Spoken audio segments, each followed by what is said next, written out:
पूर्णमिदं पूर्णात् पूर्णमुदच्यते पूर्णस्य पूर्णमादाय पूर्णमेवावशिष्यते। ॐ शान्ति शान्ति शान्तिः। ॐ गुरुर्ब्रह्मा गुरुर्विष्णुर्गुरुर्देवो महेश्वरः गुरुसाक्षात् परं ब्रह्म तस्मै श्रीगुरवे नमः। शङ्करं शङ्कराचार्यं केशवं बादरायणं सूत्रभाष्यकृतौ वन्दे भगवन्तौ पुनः पुनः। ईश्वरो गुरुरात्मेति मूर्तिभेदविभागिने व्योमवद्व्याप्तदेहाय दक्षिणामूर्तये नमः। सदाशिवसमारम्भां शङ्कराचार्यमध्यमाम् अस्मदाचार्यपर्यन्तां वन्दे गुरुपरम्पराम्। ॐ यो ब्रह्माणं विदधाति पूर्वं यो वै वेदांश्च प्रहिणोति तस्मै तं हदेवमात्मबुद्धिप्रकाशं मुमुक्षुर्वै शरणमहं प्रपद्ये। ॐ शान्ति शान्ति शान्तिः। ॐ असतो मा सद्गमय तमसो मा ज्योतिर्गमय मृत्योर्मामृतं गमय। ॐ शान्ति शान्ति शान्तिः।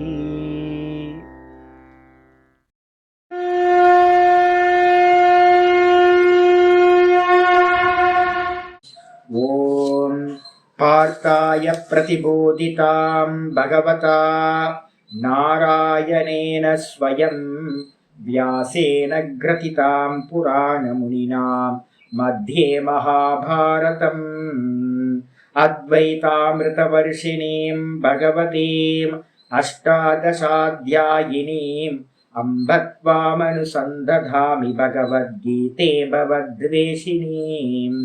नमोऽस्तु ते व्यासविशालबुद्धे पुल्लारविन्दाय तपत्रनेत्र येन त्वया भारततैलपूर्णः प्रज्वालितो ज्ञानमयप्रदीपः प्रपन्नपारिजाताय स्तोत्रवेत्रैकपाणये ज्ञानमुद्राय कृष्णाय गीतामृतदुहे नमः। सर्वोपनिषदो गावः दोग्धा गोपालनन्दनः पार्थो वत्ससुधीर्भोक्ता दुग्धं गीतामृतं महत्। वसुदेवसुतं देवं कंसचाणूरमर्दनं देवकी परमानन्दं कृष्णं वन्दे जगद्गुरुम्। भीष्मद्रोणतटां जयद्रथजलां गान्धारनीलोत्पलां शल्यग्राहवती कृपेण वहनी कर्णेन वेलाकुलाम् अश्वत्थामविकर्णघोरमखरां दुर्योधनावर्तिनीं सोत्तीर्णा खलु पाण्डवैरननदीं कैवर्तककेशवः पाराशर्यवचः सरोजममलं गीतार्थगन्धोत्कटं नानाख्यानककेसरं हरिकथा सम्बोधनाभूतितम्। लोके सज्जनषट्पदैरहरः पेपीयमानं मुदा भूयाद्भारतपङ्कजं कलिमलं प्रध्वंसिनः श्रेयसे। मूकं करोति वाचालं पङ्गुं लङ्घयते गिरिं यत्कृपातमहं वन्दे परमानन्दमाधवम्।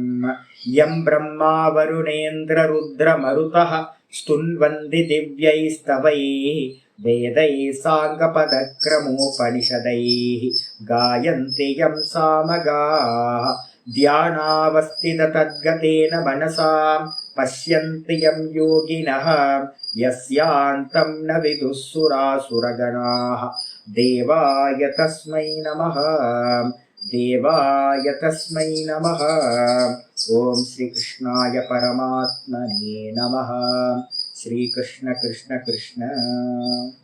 ஓம் நாராயண பரோ வியக்தாத் அண்டமவ்யக்த சம்பவம் அண்டஸ்யாந்தஸ்தினி லோகாः சப்தத்வீபா ச மேதினி. ஓம்.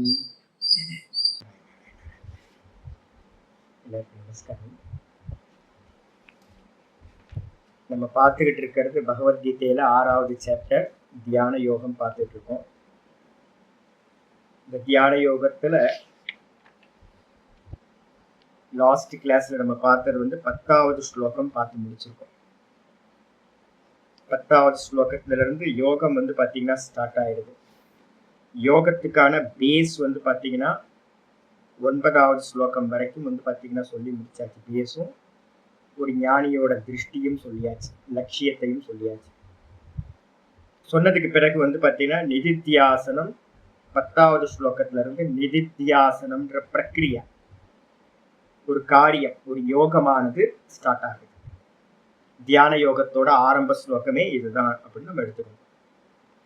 யோகி இஞ்சீத சததம் ஆத்மானம் ரகசி ஸ்திதः ஏகாக்கி யத் சித்தாத்மா நிராசீர் அபரிக்கிரஹா. எல்லா கண்டிஷன் சொல்றார் யோகத்துக்கு, என்னெல்லாம் கண்டிஷன் அப்படின்னு. யோகி அப்படின்னா என்ன அர்த்தம்? யோகத்தை உடையவன் யோகி. யோகத்தை உடையவன் அப்படின்னா சமாதானம், சித்த சமாதானத்தை உடையவனா. எப்படி சித்த சமாதானம் கிடைச்சது அவனுக்கு? கர்ம யோகத்தினால. எல்லாத்தையும் ஈஸ்வரார்ப்பணம் பண்ண பண்ண பண்ண மனசு பாத்தீங்கன்னா சமாதானம் ஆயிடும். கூடவே சர்வ சங்கல்பங்களையும் காம சங்கல்பங்களையும் தியாகம் பண்றதுனால மனசு பாத்தீங்கன்னா நல்லா செட்டில் ஆயிடும். சர்வ சங்கல்ப சந்நியாசி யோகாரூட ததோச்யதே. எல்லா சங்கல்பங்களையும் தியாகம் பண்ணதுக்கு பிறகு அவன் யோகாரூடனா ஆயிடுறான். யோகம்னா என்ன அர்த்தம்? சமத்துவம். அந்த சமத்துவத்துல ஏறினதுக்கு பிறகு, சமத்துவம்ன்றதுக்கு அர்த்தம் சித்த ஏகாகிரம். சித்தம் பாத்தீங்கன்னா ஒண்ணுத்திலேயே போக்கஸ்டா இருக்கிறது பாத்தீங்கன்னா சித்த ஏகாகிரம்னு பேரு. அதுல ஏறி உட்கார்ந்த அந்த யோகி ஆனவன் என்ன பண்ணணும்? சித்த ஏகாகிரத்தோட பாத்தீங்கன்னா வேலை முடிஞ்சிச்சு அப்படின்னா இல்ல. அவன் என்ன பண்ணணும் அப்படின்னு கேட்டீங்கன்னா எத சித்தாத்மா. எத சித்தாத்மான என்ன அர்த்தம்? இந்த சித்தத்தையும் மனதையும், சித்தம்னா மனசு, மனசையும் இந்திரியங்களையும் தேகத்தையும் கண்ட்ரோல் பண்ணவனா இருந்துகிட்டு. ஏன்னு கேட்டீங்கன்னா கொஞ்சம் இந்திரிய பலகீனமோ இல்ல தேகத்துல கொஞ்சோண்டு விவகாரங்களோ அதிகம் பண்ண ஆரம்பிச்சீங்கன்னா மனசு நிக்காது. அப்ப யோகத்துல அபியாசம் பண்றவன் எல்லா கருமத்தையும் தியாகம் பண்ணணும். எந்த விவகாரங்களும் இருக்கக்கூடாது. எல்லா விவகாரங்களையும் விட்டவனா இருந்துகிட்டு, அதனால்தான் சொல்லுது எத சித்தாத்மா. தேகம் இந்திரிய மனசு இந்த மூணுத்தையும் கண்ட்ரோல் பண்ணவனா, எந்த ஒரு ஆசையும் இல்லாதவனா. நிராசீஹி. ஆசைனா என்ன அர்த்தம்? நான் ஏற்கனவே சொல்லியிருக்கேன், எல்லாம் திருஷ்யம் அப்படின்னும் போது பார்க்கப்படுற வஸ்துக்கள் எல்லாம் பொய்ய பண்ணும் நல்ல சித்தாந்தம் மனனத்தினால தீர்மானம் பண்ணப்பட்ட பிறகுதான் நிதித்தியாசனத்துக்கு வரான். அப்ப மனனத்திலேயே பாத்தீங்கன்னா எல்லா சங்கல்பங்களையும் அவன் என்ன பண்றான்? தியாகம் பண்றான். தியாகம் பண்ணிட்டு ஆசைகள் இல்லாதவனா அபரிக்கிரகா. நிதித்தியாசனத்துக்கு எந்த ஒரு வஸ்துவும் தேவையில்லை, எந்த வஸ்துவும் தேவையில்லை, உள்ள மட்டும்தான் காரியம். தியானம்ன்றது உள்ள நடக்கிறது. அப்ப எந்த வஸ்துக்களையும் மெயின்டெனன்ஸ் பண்ணக்கூட அந்த எண்ணம் இருக்கக்கூடாது. அதனால எந்த வஸ்துக்களையும் ஸ்வீகாரம் பண்ணக்கூடாதவனா இருந்துகிட்டு, ஸ்வீகாரம் பண்ணிக்கிட்டே இருந்தோம்னா மெயின்டெனன்ஸ் பண்ணிக்கிட்டே இருக்கணும். அப்போ உட்கார முடியாது, தியானத்துக்காக உட்கார முடியாத நேரம் கம்மியாயிடும்.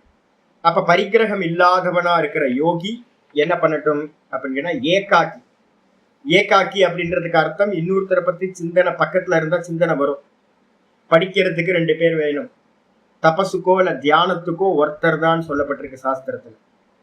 அப்ப அதனால ஏகாக்கியா இருந்துகிட்டு, தனிச்சவனா இருந்துகிட்டு, ரகசி ஸ்திதா, ரகசியமான இடத்துல இருந்துகிட்டு.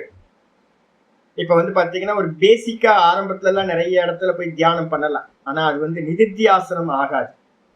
இப்ப ரமணாசிரமத்துல எல்லாம் பாத்தீங்கன்னா நிறைய கிரௌட் ஆயிடுச்சு. முன்னாடிலாம் ஒரு 15-20 வருஷத்துக்கு முன்னாடிலாம் கூட்டமே இருக்காது, ஃப்ரீயா உட்காந்துருக்கும், எந்த ஒரு பிரச்சனையும் இருக்காது. இப்போ ஒரு மாதிரி கூட்டம் அதிகமாயிடுச்சு. அப்ப ரகசியமான இடத்துல உட்காரணும்னு சொல்லியிருக்கேன் அப்படின்னா, ஆமா, நிதித்தியாசனம்ன்றது ரகசியமான இடத்துல தான் பண்ணணும். இப்ப ரமண பகவான் பாத்தீங்கன்னா ஒரு கேவ்லயோ இல்ல எங்கேயோ ஒரு பாதாள லிங்கத்திலயோ போய் உட்கார்ந்து இருந்தார். அவர் வந்து பாத்தீங்கன்னா எங்கேயாவது தியான மண்டபம் இருக்குமா இல்ல கூட்டமா இருந்து தியானம் பண்ணுவாங்களான்னு அவர் போய் உட்காரல. எல்லா மகான்களும் வந்து பாத்தீங்கன்னா ஏகாந்தத்தை தான் தேடி போயிருக்காங்க. ஆனா நம்ம என்ன பண்றோம் யோசிச்சு பாத்தீங்கன்னா தெரிஞ்சிடும். நம்ம வந்து பாத்தீங்கன்னா எங்கேயாவது மெடிடேஷன் ஹால் இருக்குமா 10-100 பேர் வந்து தியானம் பண்ணிட்டு இருப்பாங்க, நம்மளும் போய் அங்க உட்கார்ந்து தியானம் பண்ணலாம்னு நினைக்கிறோம். அது பேசிக்கா இருக்கிறவங்களுக்கு சரியா வரும், மற்ற தியானத்துக்கெல்லாம். வாஸ்தவத்துல ரகசிஸ்திதக ஏகாந்தத்துல இருந்துக்கோ, தன்னை பத்தி யாரும் பார்க்காதவனா ரகசியமான இடத்துல இருந்துகிட்டு சததம் ஆத்மானம் யுஞ்சீத. சததம் அப்படின்னா என்ன அர்த்தம்? சதா காலமும் அப்படின்னு வச்சிருக்கு. சதா காலம்னு என்ன சுவாமி அப்படின்னு கேட்டீங்கன்னா 18வது அத்தியாயத்துல வந்து பாத்தீங்கன்னா ஒரு முக்கியமான ஸ்லோகம் வந்து பாத்தீங்கன்னா 18:52 சொல்லுது. விவிக்த சேவி லகுவாசி யதவாக்காய மானசக. விவிக்த சேவித ரகசிஸ்திதக, ஏகாந்தமா இருந்துகிட்டு. ரகசியமான இடம்னா என்ன சுவாமி அப்படின்னா விவிக்த சேவனம் அப்படின்னா என்ன அர்த்தம்? தனிச்சு எங்கேயாவது ஆள் நடமாட்டம் இல்லாத இடத்துல இருந்துகிட்டு. எது சுவாமி அப்படின்னு கேட்டீங்கன்னா ஆச்சாரியர் அங்க பாஷ்யத்துல சொல்றாரு, இங்க இருக்கிறதா அங்க சொல்றாரு. நதிக்கரையில இருந்துக்கலாம், இல்ல அப்படின்னா மெதுவா சின்ன அரண்யமா சின்ன காடுகளா இருக்கும், அதுக்குள்ளார ஒரு இருந்துக்கிறது தனியா. ஊரை விட்டு வெளியில இருந்தா போதும். அதுக்கப்புறம் வந்து மலை குகைகள், ஏதாவது குகைகள் இருந்தா நல்லா இருக்கும். நிதித்தியாசனத்துக்கு இது மாதிரி ஏகாந்த வாசம் சொல்லப்பட்டிருக்கு. அது மாதிரி ஏகாந்த வாசத்துல இருந்துட்டு லக்வாசி அப்படின்னா ரொம்ப அல்பமான ஆகாரம், ரொம்ப அல்பமான ஆகாரம் எடுத்துக்கணும். அதுக்கப்புறம் யதவா காய மானசக, அதான் சொன்ன யத சித்தாத்மான்றத அப்படியே இங்க யதவா காய மானசகன்னு சொல்ற. தேகத்தையும் வாக்குன்ற காயத்தையும் ஸ்தோத்திர பாராயணம் தான் பண்ணிட்டு இருக்கலாமா சுவாமி? ஏன்னா ஈஸி, எல்லாத்துக்கும் வந்து பாத்தீங்கன்னா ஸ்தோத்திர பாராயணம் நமக்கு ரொம்ப ஈஸியா நடக்கிறது எது அப்படின்னா அதுதான். அதை கூட பண்ணக்கூடாது. நிதித்தியாசனத்துல அதுவும் இருக்கக்கூடாது. வாக் மௌனம், அதுக்கப்புறம் மனச மௌனம் பண்றது, அதுக்கப்புறம் வந்து பாத்தீங்கன்னா இந்த தேகத்தை சஞ்சலம் இல்லாம சேஷ்டைகள் இல்லாம ஆக்குறது. இத பண்ணிக்கிட்டு நித்தியம் தியான யோக பரோ நித்தியம். அங்க கண்டிஷன் வந்து 18 ரெஃபரன்ஸ் போட்டுக்கணும். தியான யோக பரோ நித்தியம், ஒரே ஒரு காரியம் தான் இருக்கணும். தியானம் பண்றது மட்டும்தான் காரியம், வேற எந்த காரியமும் இருக்கக்கூடாது. ஏன் சுவாமி நித்தியம்னு ஒண்ணு போட்டிருக்கே அப்படின்னு கேட்டீங்கன்னா பாஷிகார் சொல்றாரு, சங்கரர் வந்து அந்த 18:52 வந்து பாஷ்யம் பண்ணும்போது சொல்றாரு, நித்தியம் தியான யோக பரமோ என்ன அர்த்தம்? 24x7. அர்த்தம் என்னது? 24x7. இப்ப நம்ம டைம் போட்டு வந்து காலையில 1 மணி நேரம், சாயந்தரம் 1 மணி நேரம் ரமணாசிரமத்துல போய் உட்கார்றேன், தியானம் பண்றதுக்கு உட்கார்றேன் அப்படின்னு நம்ம உட்கார்ந்தோம்னா அது நிதித்தியாசனம் இல்லை. அப்ப நித்தியம்ன்றதுக்கு அர்த்தம் என்ன அப்படின்னு கேட்டீங்கன்னா ஆச்சரிய சொல்றாரு, ஜபாதி அந்நிய கர்த்தவிய அபாவ பிரதர்ஷனார்த்தம் அப்படின்னு ஒரு சப்தத்தை பாஷித்து சொல்றாரு. அந்த இடத்துல நிதித்தியாசனத்துல வந்து ஜபம் முதலிய அந்நிய கிரியைகளும் இல்லாமல் இருக்கணும். இருக்கிறதுலே ரொம்ப சட்டிலான காரியம் எது? மனசுல பண்ணக்கூடிய ஜபம் தான், மனோ ஜபம் தான் இருக்கிறதுலே ரொம்ப சட்டிலா இருக்கிற காரியம். வெளில தெரியவே தெரியாது. ஆனா அந்த கர்மாவும் அந்த ஜபம் பண்றது கூட வந்து பாத்தீங்கன்னா இருக்கக்கூடாது. அப்படின்றதுக்காக தான் நித்தியம் தியான யோக பரோ, தியான யோக பரோ நித்தியம். அந்த நித்தியம்ன்ற சப்தத்துக்கு தான் வந்து பாத்தீங்கன்னா இந்த இடத்துல இந்த ஸ்லோகத்துல வந்து பாத்தீங்கன்னா சததம் ஆத்மானம் யுஞ்சீத அப்படின்னு போட்டு. சததம்னாலும் அதே நேரத்துல நித்தியம்னாலும் ஒன்று. கண்டினியூஸா தொடர்ந்து எப்பவும் தியானத்திலேயே இருக்கட்டும். தூங்குற நேரம் போக பிக்ஷாச்சரியத்துக்கு தவிர்த்து மீதி எல்லா நேரமும் வந்து பாத்தீங்கன்னா தியானத்திலேயே இருக்கட்டும். அதனால தான் நான் சொல்லுவேன், நிதித்தியாசனம் தான் இந்த சம்சாரத்துல கடைசி காரியம். கடைசி காரியம் என்னது? அவனுக்கு பண்ண வேண்டியது அதுக்கப்புறம் எந்த ஒரு காரியமும் இல்லை. அப்ப அனுபூதிக்கு பிறகு அவனுக்கு இந்த சரீரத்துல கர்மாவே நடக்காது. அப்ப அவன் பண்ண வேண்டிய ஒரு ஆள் ஒரு ஜீவனத்துல பண்ண வேண்டிய கடைசி கர்மா ஏதாவது இருக்கு அப்படின்னா அது வந்து நிதித்தியாசனம். அனுபூதி பரியந்தம் வந்து பாத்தீங்கன்னா அதை பண்ணிக்கிட்டே தான் போகணும். அது நடுவுல வந்து பாத்தீங்கன்னா நிப்பாட்டிட்டு நான் வந்து வேற வேலையெல்லாம் பண்ணிட்டு இருக்கேன் அப்படின்னா அது நிதித்தியாசனம் இல்லை. மனநத்திலேயே நீங்க என்ன பண்றீங்க? எல்லாத்தையும் எடிட் பண்ணிட்டு இது தேவையில்லை, இது தேவையில்லை, இது தேவையில்லைன்னு எல்லா சர்வ சங்கல்பங்களையும் தியாகம் பண்ணிட்டு, சர்வ கர்மங்களையும் தியாகம் பண்ணிட்டு, எல்லாத்தையும் தியாகம் பண்ணதுக்கு பிறகுதான் நிதித்தியாசனம் சம்பவிக்கும். அப்ப வேற வேலை இருக்காது. இப்ப என்னால பண்ண முடியுமா சுவாமி? இப்ப நான் அப்படின்னா என்னால பண்ண முடியாது. ஏன் அப்படின்னு கேட்டீங்கன்னா எனக்கு வந்து கமிட்மெண்ட் இருக்கு. இந்த பாடம் நடத்தணும். ஒவ்வொருத்தரும் போன் பண்ணி சுவாமி முடிச்சிருங்க சுவாமி, நல்லபடியா போயிட்டு இருக்கு, எனக்கு கம்ப்ளீட் பண்ணி கொடுத்துருங்க சுவாமி, இது முடிச்சிருங்க சுவாமி, நல்லா போயிட்டு இருக்கு. அப்போ நான் ஒரு சங்கல்பம் எடுத்திருக்கேன், என்னன்னு கேட்டீங்கன்னா இந்த பிரஸ்தான திரயத்தை கம்ப்ளீட்டா சங்கர பாஷ்யத்தோட பண்ணணும் அப்படின்னு. இந்த தாட் எனக்குள்ளார சங்கல்பமா இருக்குல்ல, இந்த சங்கல்பம் இருந்துச்சு அப்படின்னு நான் கண்ண மூடி உட்கார்ந்தா நான் ஜபம் பண்ணுவேன். ஓங்காரத்தை ஜபம் பண்ணிக்கிட்டே இருக்கிறதா சொல்லப்பட்டிருக்கு. அதனால ஓங்கார ஜபத்தை சன்னியாசியா இருக்கிற நாங்க பண்றோம். நான்ல நிக்க முடியுமா சுவாமி அப்படின்னு கேட்டீங்கன்னா அந்த ப்ராசஸே நாங்க பண்ணவே மாட்டோம். ஏன்னு கேட்டீங்கன்னா நான்ல செகண்ட் கூட நிக்க முடியாது. ஏன், என்ன காரணம் சுவாமி? சன்னியாசியாச்சே நீங்க, உங்களுக்கு இருக்கா? என்கிட்டயும் சங்கல்பம் இருக்குல்ல. என்ன சங்கல்பம் இருக்கு அப்படின்னா இந்த சுவாத்தியாயத்தை நல்ல முறையில பண்ணணும், இன்னைக்கு கிளாஸ் பண்ணணும் அப்படின்னு ஒரு சங்கல்பம் இருக்கு. அப்போ எந்த சங்கல்பம் இருந்தாலும் அந்த சங்கல்பம் என்ன பண்ணும்னா தான்ல நிக்கிறத பாத்தீங்கன்னா தடுத்து நிப்பாட்டும். அதான் சொல்றேன், என்னன்னா மனனத்தை பூரணமா முடிச்சதுக்கு பிறகு இந்த உலகத்துல ஒன்னும் பண்ண வேண்டியது இல்லை அப்படின்ற நிலையில தான் பாத்தீங்கன்னா நிதித்தியாசனம் சம்பவிக்கும். அப்ப அதனால பாத்தீங்கன்னா அதுக்கப்புறம் வேற வேலையே இல்லை. பாடம் படிச்சு கொடுக்கறதோ இதோ அது மாதிரிலாம் பண்ணிக்கிட்டு நிதித்தியாசனம் பண்ண முடியாது. இதெல்லாம் ரொம்ப ஸ்ட்ரிக்டா நீங்க பாத்துக்கிட்டே வாங்க. ஏன்னா நிறைய இடத்துல நிதித்தியாசனம்ன்றதுக்கு அர்த்தம் தப்பா மீனிங் பண்ணிடுறாங்க. அப்ப பாத்தீங்கன்னா அது மாதிரிலாம் பண்ணவே முடியாது. அப்ப நித்தியம் தியான யோக பரோ அப்படின்னா என்ன அர்த்தம்? சதா காலமும் சததம், சதா காலமும் தியான யோகத்துல. என்ன தியானம்? ஆத்மாலய. ஆத்மா எது? ஸ்புரணம். வெறும் அகம் அகம் அகம்ன்ற ஸ்புரணத்துல மட்டுமே பாத்தீங்கன்னா அதான் ஆத்மா. அந்த ஆத்மாவோடு இந்த மனசு இருக்கு பாத்தீங்களா, இந்த மனசு சதா சஞ்சலிச்சுட்டு இருக்க மனசு, இத கர்மயோகத்தினால சாந்தப்படுத்தி சர்வ சங்கல்பத்தையும் தியாகம் பண்றது மூலமா சாந்தப்படுத்தி என்ன பண்றீங்க? இந்த மனச சதா காலமும் அந்த நிர்குண நிராகாரமா இருக்கிற அந்த ஆத்மஸ்புரணத்தோடையே என்னது யுஞ்சீத்தன்றதுக்கு அர்த்தம் சமாதானம் செய்ய வேண்டும், ஈக்குவல் ஆக்கணும் அப்படின்னு பாத்தீங்கன்னா போன ஸ்லோகத்துல நம்ம பார்த்துருக்கோம். அப்ப என்ன அர்த்தம் கேட்டீங்கன்னா அங்க ஆச்சாரியார் நம்ம 18வது சாப்டர்ல படிக்கிறவங்க நிறைய பேர் பண்ணி பார்த்துக்கணும். நித்தியம்ன்ற சப்தம் இங்க சததம்ன்ற சப்தம். அங்க முக்கியமானது ஆச்சாரியார் சொல்றது பாத்தீங்கன்னா ஜபாதி அந்நிய கர்த்தவியதா அபாவார்த்த பிரதர்ஷனார்த்தம், அபாவ பிரதர்ஷனார்த்தம். முக்கியமான வார்த்தை அது. தியான யோக பருவ அப்படின்னா தியானம்னா ஆத்மஸ்வரூப சிந்தனம். ஆத்மஸ்வரூபம் எது? ஸ்புரண மாத்திரம். அதுலயே யோகம், அதுலயே யோகமா இருக்கிறது. அதுல பாத்தீங்கன்னா ஏகாகிரிகரணம், ஏகாகிரம் பண்றது, மனசு சதா ஸ்புரணத்திலேயே வைக்கிறது. அது ஏன் சுவாமி அப்படி நித்தியம் கொடுத்துருக்குன்னா நித்திய கிரகணம் மந்திர ஜபாதி அந்நிய கர்த்தவிய அபாவ பிரதர்ஷனார்த்தம். முக்கியமானது அது. ஜபமே இருக்கக்கூடாது. இருக்கிறதுலே ரொம்ப சட்டிலான காரியம் ஜபம். அப்ப மற்ற காரியம் இருக்கலாமா? பாராயணம் பண்ணிக்கலாமா சுவாமி? எதையாவது பாத்தீங்கன்னா பூஜை பண்ணிக்கலாமா சுவாமி? அப்படின்னா ஒரு மண்ணாங்கட்டியும் பண்ண முடியாது. அதனாலதான் சொல்றேன், இந்த நிதித்தியாசனம்ன்ற கர்மா பாத்தீங்கன்னா கடைசி கர்மா. இது மட்டும்தான் பண்ண முடியும் அப்படின்னு புரிஞ்சுக்கணும். புரிஞ்சதுக்கு பிறகு பாத்தீங்க அப்படின்னா ஆச்சாரியார் என்ன பண்றார்? அடுத்த ஸ்லோகத்தை ஆரம்பிக்கிறார். கண்டிஷன் வரணுமே. இப்ப ஆத்மாவோடு இணைய வேண்டும். ஆத்மாவோட இணையிறது அவ்வளவு ஈஸியா சுவாமி? இல்ல. அப்ப பாத்தீங்கன்னா 11வது ஸ்லோகத்துல இருந்து பாத்தீங்கன்னா ஆச்சாரியார் அந்த யோகத்தை எப்படிலாம் ஆசனத்துல இருந்து எல்லாத்தையும் சொல்ல ஆரம்பிக்கிறார். அவதாரிக்கா பாஷ்யம் இன்னைக்கு பாட்டத்துல 11வது ஸ்லோகத்துக்கு மேல அவதாரிக்கா பாஷ்யம். அத இதானிம், பிறகு இப்பொழுது. அத்தன்னு போட்டாவே என்ன வந்துடும்? ஒரு சப்ஜெக்ட் புதுசா ஒரு பிரகரணம் ஸ்டார்ட் ஆகுதுன்னு அர்த்தம்.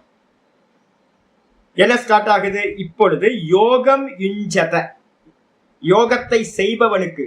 யோகம்னா இந்த பரமாத்மாவோட உள்ள இருக்கிற அந்த கான்சியஸ்னஸோட இந்த மனசை சமாதானம் படுத்துறது. அந்த யோகத்தோட யுஞ்சதக அப்படின்னா என்ன அர்த்தம்?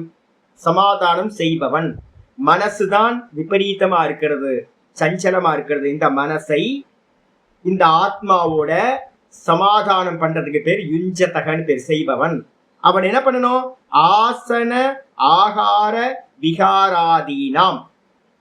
அப்ப அந்த அதை பண்ணணும் அப்படின்னா நமக்கு என்ன வேணும் அப்படின்னா ஆசனம் வேணும். ஆசனம், ஒரு ஆசனத்துல உட்கார்ந்துதான் பாத்தீங்கன்னா பண்ணணும். அதுக்கப்புறம் பாத்தீங்கன்னா ஆகார, சாப்பிடுற விஷயம் என்ன? விகார, நம்ம இங்க அங்க போய் விவகாரம் பண்றோமே அதுக்கு பேர் விகாரம்னு பேர், சுற்றி அலைதல். ஆசனத்துல உட்கார்றது, சாப்பிடுறது, சுற்றி அலையிறது, இந்த பாடியோட ஆக்ஷன்ஸ் இதெல்லாம். இந்த 3 பத்தியும் யோக சாதனத்துவேன, இந்த 3மே எப்படி பண்ணணும், யோகியா இருக்கிறவன் ரொம்ப கேர்ஃபுல்லா இருக்கணும், ரொம்ப சென்சிட்டிவா இருந்தாதான் இது முடியும். அப்ப அப்படிப்பட்டவன் பாத்தீங்கன்னா யோக சாதனத்துவேன, யோகத்துக்கு சாதனமாக நியமோ வக்தவ்ய, நியமங்கள் சொல்லப்பட வேண்டும். ஒரு நிதித்தியாசனத்துல போறவனுக்கு என்னெல்லாம் பண்ணணும் அப்படின்னு நியமங்களை பாத்தீங்கன்னா சொல்லப்பட வேண்டும். வக்தவ்ய, கண்டிப்பா ஒருத்தன் தெரிஞ்சிருக்கணும். அப்படின்றதுக்காக பாத்தீங்கன்னா பிராப்த யோக லட்சணம். யார்கிட்ட பாத்தீங்கன்னா ஏற்கனவே ஒருத்தவங்க போயிருப்பாங்கல்ல பாதையில, நம்ம எப்பவுமே என்ன பண்ணுவோம்னு கேட்டீங்கன்னா பெரியவங்களோட பாதை, ரிஷிமார்களோட மார்க்கத்துல நம்ம போறோம். புதுசா ரோடு எல்லாம் நம்ம போட்டுட்டுலாம் போக வேண்டாம். அப்ப நம்ம என்ன பாக்குறோம் அப்படின்னா, யாரெல்லாம் பாத்தீங்கன்னா அந்த யோகத்தை அடைஞ்சவங்களா இருக்காங்களோ, இப்ப நம்ம கண்ணுக்கு முன்னாடி பாத்தீங்க அப்படின்னா யாருப்பா போஸ்டர் போட்டு உட்காருவா அப்படின்னு கேட்டீங்கன்னா என்ன பண்ணுவீங்க? எங்க பார்த்தாலும் பாத்தீங்க அப்படின்னா ரமணரை பாத்தீங்கன்னா அவரோட போஸ்ட் பாத்தீங்கன்னா தெரியும் உங்களுக்கு, காலை விரிச்சு உட்கார்ந்துருப்பார்.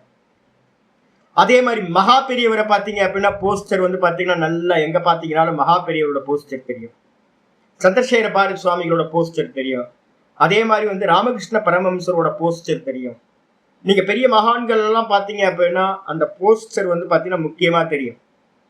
அப்ப என்ன பண்ணணும்னு கேட்டீங்கன்னா அவங்க அதான் சொல்றாரு பிராப்த யோக லட்சணம். பெரியவங்க எந்த விதமான யோகத்தை அனுஷ்டானம் பண்ணினாங்களோ அவங்களோட ஆசனம், அவங்க என்ன சாப்பிட்டாங்க, என்ன போனாங்க. நான் சொன்னேன்ல பகவான் பாத்தீங்க அப்படின்னா ஒரே ஒரு வேலை தான் கீழே இறங்கி வருவார். 5 வீட்டுக்கு பாத்தீங்கன்னா கை தட்டுவார். ஏதாவது ஒரு வீடு கிடைச்சா அந்த ஃபுட்டு அவ்வளவுதான், திரும்ப போயிடுவார். கிடைக்கலன்னா அன்னைக்கு அவ்வளவுதான். இதே மகா பெரியவரோட ஃபுட்டு ஹேபிட் எடுத்துக்கிட்டீங்க அப்படின்னா வெறும் இந்த வாழைப்பூவோட குருத்து, இது மாதிரி தேங்காய் பூ, இது மாதிரி எதையாவது சாப்பிட்டு இருந்திருக்க. அல்ப ஆகாரம், ரொம்ப அல்பமான ஆகாரம். நார்த் இந்தியாவில் போயிட்டீங்க அப்படின்னா வெறும் வேர்க்கடலை சாப்பிட்றவங்க இருக்காங்க. ஏகாந்தத்தில் இருக்கும்போது வேர்க்கடலையும் கொஞ்சம் வெள்ளத்தையும் சாப்பிட்டுக்கிட்டு அது மாதிரி ஜீவனத்தை ஓட்டுறவங்க. நார்த் இந்தியாவில் பலஹாரின்னு ஒரு குரூப் இருக்காங்க. ஏகாந்தமா அனுஷ்டானம் பண்ணிட்டு இருப்பாங்க. டெய்லி குக்லாம் பண்ணுவாங்கன்னா குக்லாம் பண்ண மாட்டாங்க. தேங்காய் அதிகபட்சம் அவங்க குக் பண்றது ஏதாவது வாங்குறதா இருந்தா பாசிப்பயிறு போட்டு ஒரு சின்ன கிச்சடி மாதிரி பண்ணுவாங்க, இல்லைன்னா ஒரு கஞ்சி பண்ணிப்பாங்க. அது மாதிரி நிறைய பெரியவங்க இருந்திருக்காங்க. அப்ப ஒவ்வொருத்தர் பெரியவங்கள்ட்ட இருந்து நம்ம என்ன பண்றோம், எப்படி உட்கார்ந்து இருந்தாங்க, ஆசனம், எதை சாப்பிட்டாங்க, எப்படி ஜீவனம் அவங்களது போச்சு, எத்தனை வேலை சாப்பிட்டாங்க, இதெல்லாம் பார்த்துக்கணும். கூட என்ன விவகாரம் பண்ணினாங்க, நித்தியாசனத்துல இருக்கும்போது இங்க அங்க ஓடி ஆடி கண்ட கர்மத்தை எல்லாம் பண்ணிட்டு இருந்தாங்களா, அதெல்லாம் பார்த்துக்கணும். இது எல்லாத்தையும் பாத்தீங்கன்னா பிராப்த யோக லட்சணம். ஏற்கனவே அந்த யோகத்துல பாத்தீங்கன்னா எஸ்டாப்ளிஷ் ஆன பெரியவங்களோட லட்சணத்தை என்ன பண்ண போறோம், கிரகணம் பண்ணிக்கிட்டு தத்து பலானிச்ச இது அந்த யோகத்தோட பிரயோஜனத்தையும் சொல்வதற்காக பாத்தீங்கன்னா அத ஆரம்பியதே. ஆகையினால் இந்த பிரகரணம் இந்த இடத்துல இருந்து 11வது ஸ்லோகத்துல இருந்து நியமங்களை சொல்றதுக்காக யாரை வச்சு நியமம் சொல்ல போறோம், ஏற்கனவே யோகத்தை பிராப்தி பண்ணவங்களை பார்த்து. இப்ப நம்ம ஒரு 3-4 பேர் சொல்றோம். அனாதி காலத்துல இருந்து ரிஷிமார்கள் பண்ணிருப்பாங்கல்ல, எல்லாரும் யோக அனுஷ்டானம் பண்ணிருப்பாங்க. அந்த யோக அனுஷ்டானத்தை சாஸ்திரம் என்ன பண்ணுது, கீதாச்சாரியார் அதை சொல்றார்.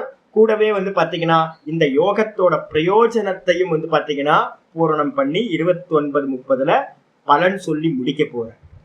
அப்ப அதனால பாத்தீங்கன்னா இந்த பிரகரணம் இங்க இருந்து ஆரம்பிக்குது. தத்திர இதுல இப்ப இந்த விஷயத்துல பாத்தீங்கன்னா யோக விஷயத்துல ஆசனம் ஏவ தாவத்து பிரதமம் உச்சியதே. இதுல முதல்ல பாத்தீங்கன்னா ஒரு ஆசனம் ரொம்ப ரொம்ப இம்பார்ட்டன்ட். நிதித்தியாசனம் பண்றவனுக்கு ஆசனம் அப்படின்றது ரொம்ப இம்பார்ட்டன்ட். அந்த ஆசனத்தை சொல்வதற்காக இந்த ஸ்லோகமானது ஆரம்பிக்கப்படுகிறது. அப்ப முதல்ல என்னது, ஒரு ஆசனம் வேணும். நான் ரொம்ப டீட்டெயிலா பேச போறேன். அதனால இந்த ஸ்லோகத்தை படிச்சுட்டு மீனிங் பார்த்துட்டு மற்றதை பார்க்கலாம். ஆசனத்துக்கானது ஒரு நிதித்தியாசனம். இதுக்கு பாத்தீங்கன்னா மேல பாத்தீங்கன்னா நிதித்தியாசனம்ன்ற வார்த்தை இப்பதான் புதுசா நான் அதிகமா பிரயோகப்படுத்துறேன். இப்போ இந்த அந்த அத்தியாயமே ஆத்ம தியானம், ஆத்ம சம்யம யோகம்னு சொல்லியிருக்கோம். இது எதுக்காக அப்படின்னா நிதித்தியாசனத்துக்காக. அப்படின்னு நிதித்தியாசனம்னு ஒரு சப்தம் இருக்கு. இந்த நிதித்தியாசனம்ன்ற சப்தத்துல என்னெல்லாம் இருக்கு அப்படின்னு கேட்டீங்கன்னா, நீ அப்படின்னு ஒரு ப்ரிஃபிக்ஸ் இருக்கு. நீ அது கூட பாத்தீங்க அப்படின்னா தியானே அப்படின்னு ஒரு தாத்து, ஒரு ரூட்னு சொல்லுவோம். ஒரு சப்தத்துக்கு ஒரு ரூட் இருக்கு, ஒரு வேர்ச்சொல். அதுக்கு பேரு தியைன்ற ரூட் என்ன அப்படின்னா தியானே, தியானம் செய்வதில் அப்படின்னு ஒரு ரூட். நீ பிளஸ் தியை. இது கூட பாத்தீங்கன்னா சனந்த பிரத்யம் சொல்லுவோம். சன் பிரத்யம் போட்டு அது கூட லிட்டு போட்டீங்கன்னா நிதித்தியாசனம்னு வந்துடும். ஒரு கிராமர் ரூல் தெரிஞ்சவங்க எழுதிங்க, இல்லைன்னா விட்டுருங்க. நீ தியைன்னு போட்டா போதும். யாருக்காவது வேணும்னா நீ பிளஸ் தியைன்னு போட்டுங்க போதும். நீன்றதுக்கு அர்த்தம் என்ன அப்படின்னா நிதராம் அப்படின்னு அர்த்தம். நீ ஃபார் நிதராம். அந்த நிதராம்ன்றதுக்கு அர்த்தம் என்ன அப்படின்னா கண்டினியூஸ்லி, தொடர்ந்து அப்படின்னு அர்த்தம். சததம்ன்ற வார்த்தை போன இதுல யூஸ் பண்ணிருக்கோமா? அதுக்கப்புறம் 18வது சாப்டர்ல நித்தியம்ன்ற வார்த்தை யூஸ் பண்ணிருக்கோமா? அதேதான் இந்த நிதித்தியாசனத்திலேயே நீ இருக்கு. நீனா தொடர்ந்து, டைம் போட்லாம் இல்ல, காலையில சாயந்தரம் டைம் போட்லாம் பண்றது இல்ல. அதனால அதெல்லாம் நிதித்தியாசனத்துல வராது. அதனாலதான் நான் சொன்னேன் 24 hours மோட்ச ஆத்மா அனுபூதி அடைக்கும் தொடர்ந்து பண்ணக்கூடியது இது. அப்ப நீ நிதராம்னு அர்த்தம் தொடர்ந்து. தியைனா தியானம், தியானம் செய்வதற்கு இச்சையினால், சனந்த பிரத்யம் போட்டீங்கன்னா இச்சாயாம் இச்சா அர்த்தத்துல இச்சைப்பட்டு நான் தொடர்ந்து தியானம் பண்ணணும், ஆத்மா அனுபூதி பண்ணணும்னு எந்த ஆசனம் முதலியவைகளை நீங்க பண்றீங்களோ அதுக்கு பேர் பாத்தீங்கன்னா நிதித்தியாசனம் அப்படின்னு பேர். அப்ப நிதித்தியாசனம் அப்படின்னா என்ன அர்த்தம்? தொடர்ந்து தியானிப்பதில் இச்சை உள்ளவன் செய்ய வேண்டியது. அதான் நிதித்தியாசனம். அப்ப அந்த நிதித்தியாசனத்துல பாத்தீங்கன்னா முதல் எது வேணும் அப்படின்னா ஆசனம். அந்த ஆசனத்தை பத்தி 11வது ஸ்லோகத்துக்கு மேலே எழுதிக்கலாம். ஆசனம் சுச்சௌ தேசே பிரதிஷ்டாப்ய, சுச்சௌ தேசே பிரதிஷ்டாப்ய ஸ்திரமாசனமாத்மனஹ, ஸ்திரமாசனமாத்மனஹ நாத்யுச்ச்ரிதம் நாதி நீச்சம், நாத்யுச்ச்ரிதம் நாதி நீச்சம் சைலாஜினகுஷோத்தரம், சைலாஜினகுஷோத்தரம் சுச்சௌ தேசே பிரதிஷ்டாப்ய ஸ்திரமாசனமாத்மனஹ நாத்யுச்ச்ரிதம் நாதி நீச்சம் சைலாஜினகுஷோத்தரம். சுச்சௌ தேசே பிரதிஷ்டாப்ய ஸ்திரமாசனமாத்மனஹ நாத்யுச்ச்ரிதம் நாதி நீச்சம் சைலாஜினகுஷோத்தரம். இப்ப நம்ம பேசிக்கிட்டு இருக்கிறது பாத்தீங்கன்னா நிதித்தியாசனம்ன்ற டாபிக்ல பேசிக்கிட்டு இருக்கோம். நிதித்தியாசனம் எங்க சம்பவிக்குது அப்படின்னு கேட்டீங்கன்னா நிர்குண நிராகார தத்துவத்துல, ஆத்ம தத்துவத்துல பண்றதுக்கு பேரு நிர்குண நிராகாரம். எந்த ஃபார்ம்லெஸ்ஸா இருக்கிற, ரூபம் இல்லாத, நாமம் இல்லாத சுத்த ஆத்ம தத்துவத்தை தியானம் பண்றது. இதே ப்ராசஸ் தான் பாத்தீங்கன்னா சகுண தியானத்துக்கும் இதே ப்ராசஸ். நம்ம 7வது அத்தியாயத்துல இருந்து 12வது அத்தியாயம் வரைக்கும் பார்க்க போறோம். அப்போ இதுக்கும் அப்படியே அதே தான். சகுணத்துக்கும் நிர்குணத்துக்கும் வேற வேற இல்லை அப்படின்னு ஆச்சாரியர் என்ன பண்றார், பிரம்மசூத்திரத்துல வியாச பகவான் நிர்ணயம் பண்றார். அப்ப அதனால பாத்தீங்கன்னா இந்த ரூல் எல்லாம் இப்ப யாராவது ஜபம்லாம் பண்ணிட்டு இருக்கீங்க, கொஞ்சம் தியானங்கள்லாம், சகுண தியானங்கள்லாம் நம்ம பண்ணலாம். கர்கஸ்தாசிரமத்துல இருக்கிறவங்களுக்கு தியானம் பண்றதுக்கும் இல்ல ஜபம் பண்றதுக்கும் விதி சொல்லப்பட்டிருக்கு, பண்ணணும். ஏன் அப்படின்னு கேட்டீங்கன்னா சமம் தமம் உபரதி திதிக்ஷா ஸ்ரத்தா சமாதானம் வரணும் அப்படின்னா அந்தரங்க சாதனம் இந்த ஜப தியானங்கள் தான் அந்தரங்க சாதனமா சொல்லியிருக்கு. அப்ப முதல்லையும் நம்ம பண்ண போறோம். இப்ப நம்ம எல்லாரும் நிதித்தியாசனம் பண்ண போறது இல்லை, அது இன்னும் லாஸ்ட் ஃபைனல் காரியம். அப்ப இப்ப நம்ம என்ன பண்ண போறோம், இப்ப பண்ணிக்கிட்டு இருக்கிற ஜபாதிகள் எல்லாத்துக்கும் இதை அப்ளை பண்ண போறோம். ரெண்டுத்துக்குமே இது அப்ளை ஆகும். அப்ப பாத்தீங்கன்னா ஒவ்வொன்னா ஃபர்ஸ்ட் ஆசனத்தை எப்படி சுவாமி அமைச்சுக்கிறது அப்படின்னா சுச்சௌ தேசே, முதல் பாத்தீங்க அப்படின்னா ஆச்சாரியா சொல்ற சுத்தமான இடத்துல, சுச்சௌ அப்படின்னா சுத்தம், தேசேனா இடம், சுத்தமான இடத்துல மனுஷங்களோட சஞ்சாரம் இருந்துச்சுன்னா இந்த மனுஷ பயல்க போனானா எல்லா இடத்தையும் பொல்யூஷன் பண்ணிடுவான். அதனால வந்து பாத்தீங்கன்னா மனுஷ நடமாட்டம் இல்லாத சுத்தமான இடம் உங்க வீட்டா இருக்கும். உங்க வீட்டுக்குள்ளார வந்து பாத்தீங்கன்னா ஒரு தனி இடம் இருக்கணும். அதனாலதான் நான் சொல்றேன், இப்ப எல்லா இடத்துலயும் நம்ம என்ன பண்றோம், மாடர்ன் ஹவுஸ்ல எல்லாம் பாத்தீங்க அப்படின்னா கிச்சன்ல வந்து பாத்தீங்கன்னா அந்த செல்ஃப்ல வந்து ஒரு செல்ஃபை தான் நம்ம பூஜை ரூமா வச்சிருக்கோம். யோசிச்சு பாருங்க என்ன மோசமான நிலைமை. ஒரு ரூம்னு ஒண்ணு இருந்தாதான், பூஜா ரூம்னு ஒண்ணு இருந்தாதான் நீங்க உட்கார்ந்து வந்து பாத்தீங்கன்னா ஜப தியானம் பண்ண முடியும். ஒரு கபோர்ட்ல வந்து பாத்தீங்க அப்படின்னா இல்ல ஒரு செல்ஃப்ல வந்து பாத்தீங்கன்னா ஒரு இதை வந்து வச்சுட்டீங்கன்னா அப்ப நீங்க எங்க போய் உட்கார்ந்து தியானம் பண்ணுவீங்க? அப்ப வந்து பாத்தீங்கன்னா ரீடிங் ரூம் தனியா வைக்கிறோம், டிவி பாக்குறதுக்கு தனியா வைக்கிறோம், ஹால் தனியா வைக்கிறோம், எல்லாம் வைக்கிறோம். பூஜைக்கு மட்டும் நம்ம இடத்துல ரூம் இல்லை. ஆனா வந்து பாத்தீங்கன்னா ஒரு சாதகனுக்கு என்ன இருக்கணும், ஒரு பூஜா ரூம் இருக்கணும். ஏகாந்தமா கதவை மூடிட்டு வந்து பாத்தீங்கன்னா உள்ள உட்கார்ந்தானா வெளியில இருக்கிறதோட தொடர்பு இல்லாம இருக்கணும். அந்த இடத்துல வந்து பாத்தீங்கன்னா ஊர்ல இருக்கிறவங்க எல்லாரும் வந்து போறதா இருக்கக்கூடாது. சுத்தமான இடம், யாரோட பொல்யூஷனும் உள்ள வராம இருக்கணும். அது மாதிரி வீட்டுல இருக்க 2 பேர் 3 பேர் மட்டும் ஹேண்டில் பண்ற மாதிரி இருக்கணும். அப்படி இருக்கிற ரூம்ல ஏகாந்தமா இல்ல தனிச்சு எங்கேயாவது கோயில் மண்டபங்கள் எங்கேயாவது இருக்கும், நிறைய இடங்கள் இருக்கு, ஆள் நடமாட்டம் இல்லாம சுத்தமான இடம். அது மாதிரியான இடத்துல என்ன பண்ணணும் அப்படின்னு கேட்டீங்கன்னா ஆச்சாரியர் சொல்றாரு, சைலாஜின குஷோத்தரம். சைல அப்படின்றதுக்கு அர்த்தம் வந்து பாத்தீங்கன்னா சைலனா, சைலன்றதுக்கு அர்த்தம் வந்து பாத்தீங்கன்னா துணி.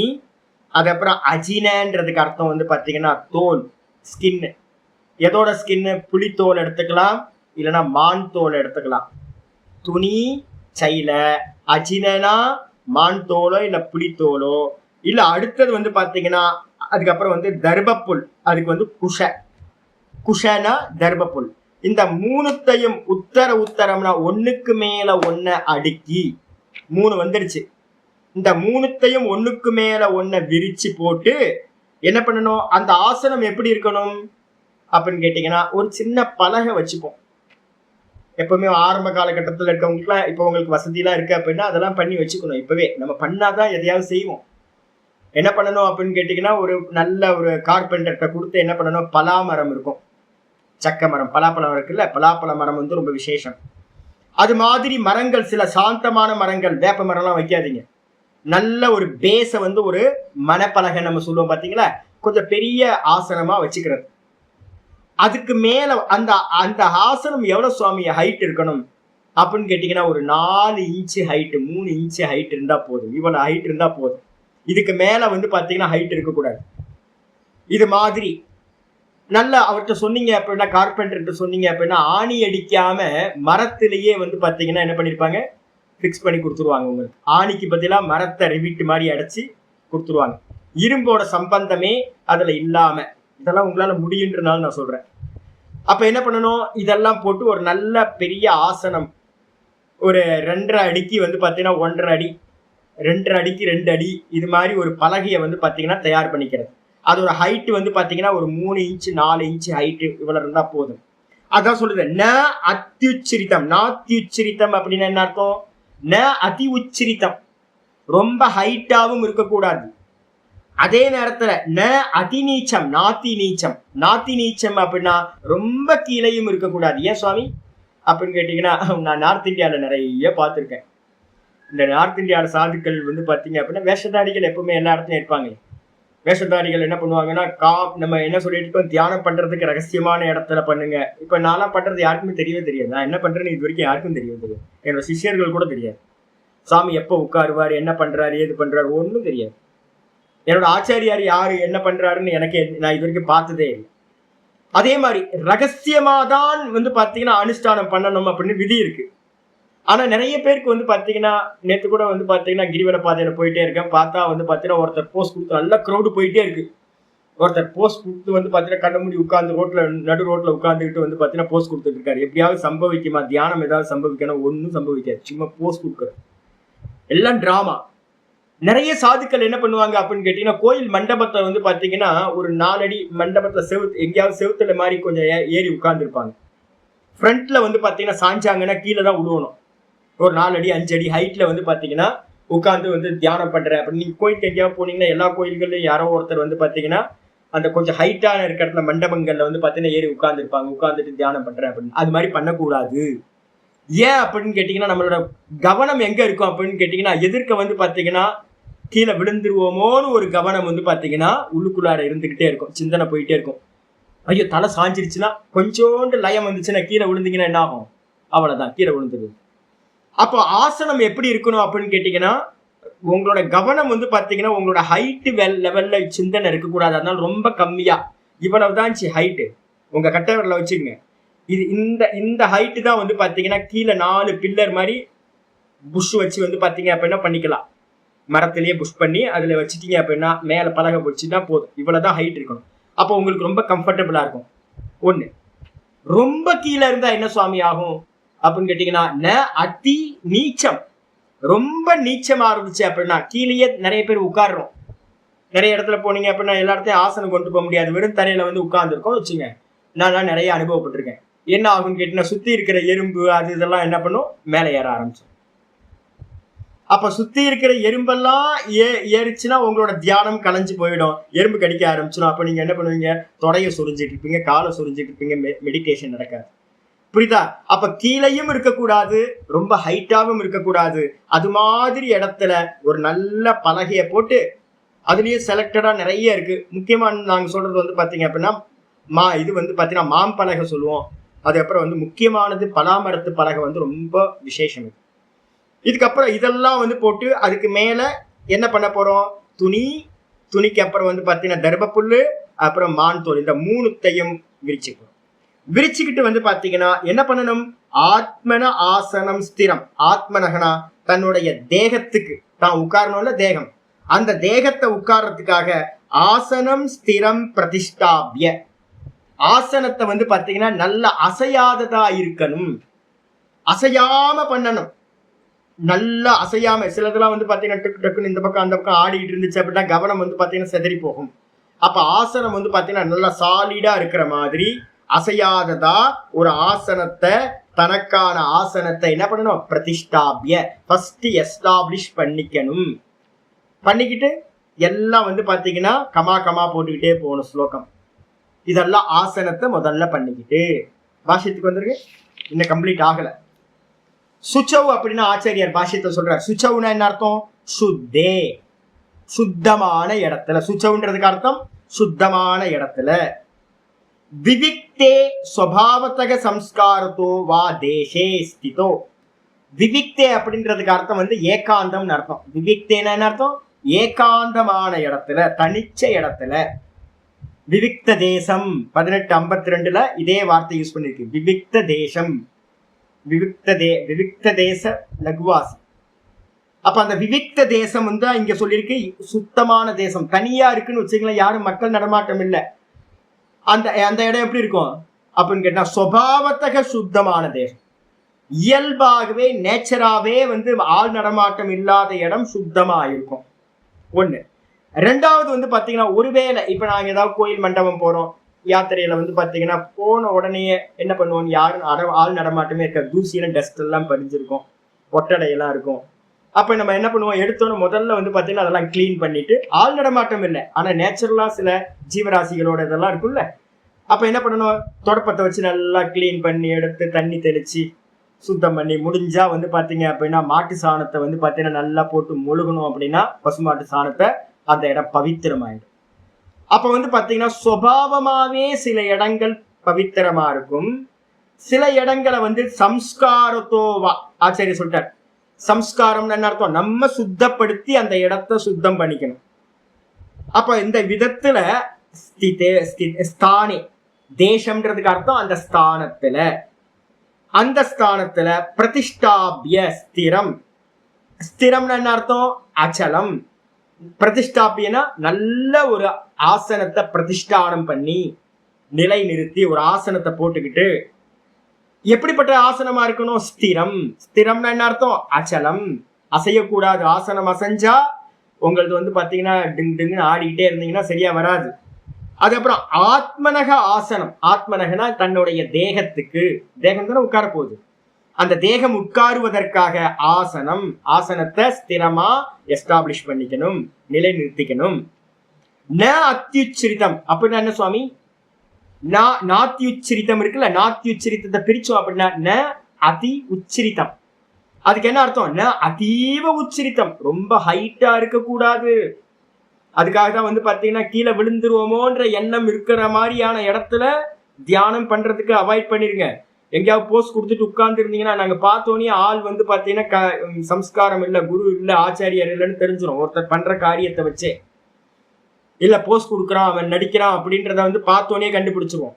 ஒருத்தன் உண்மையிலேயே தியானம் பண்றவனா இருந்தா கோயில்ல எங்க போய் உட்காருவான்?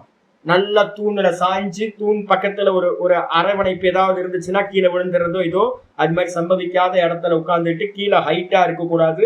அது மாதிரி தியானம் பண்ணணும்னா இதான் விதி வச்சிருக்கு. ஹைட் இருக்கக்கூடாது. ஹைட் இருந்தா கீழே விழுந்துருவோமோன்னு எண்ணம் இருக்கும். அதுக்கப்புறம் ந அப்பி அதிநீச்சம், அது மட்டும் இல்லாம ரொம்ப கீழையும் இருக்கக்கூடாது. ஏன் கீழே இருந்தா என்னது? எறும்பு மாதிரியான ஜீவராசிகள், ஊர்ந்து போற ஜீவராசிகள் இருக்குல்ல, பூராம் பள்ளி இதெல்லாம் இருக்குல்ல, இதெல்லாம் நமக்கு மேல வந்து பாத்தீங்கன்னா ஒரு மணி நேரத்துக்கு மேல உட்கார்ந்தீங்கன்னா வந்து மேல ஏற ஆரம்பிச்சிடும். அதுக்கப்புறம் நமக்கு டிஸ்டர்ப் ஆயிடும். அதனால ந அதிநீச்சம், ரொம்ப கீழையும் இருக்கக்கூடாது, ரொம்ப மேலையும் இருக்கக்கூடாது.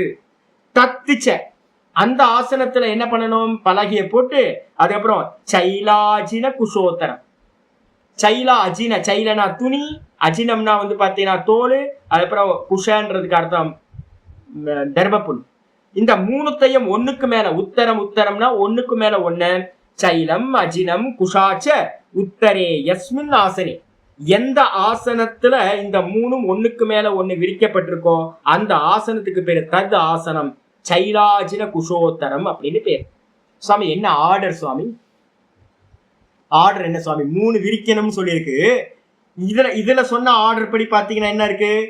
சைல சொல்லிட்டா துணி, முதல்ல அந்த பலைக்கு மேல துணி போட்டு, அதுக்கப்புறம் தோலை போட்டு, அதுக்கப்புறம் புல்லு இந்த தர்ப புல்லா தர்பாசனத்தை போட்டு அப்படி பண்ணலாமா சாமினா? இல்லப்பா, இங்க ஸ்லோகத்துக்காக வந்து பாத்தீங்கன்னா ஸ்லோகத்தை சில சமயம் சொல்றதுக்கு வசதியா இருக்கணுன்றதுக்காக என்ன பண்ணுவாங்க, மாத்தி வச்சிருப்பாங்க. ஆச்சாரியர் சொல்றாரு என்னன்னு கேட்டா, பாட்டக்கிரமாத் விபரீதா.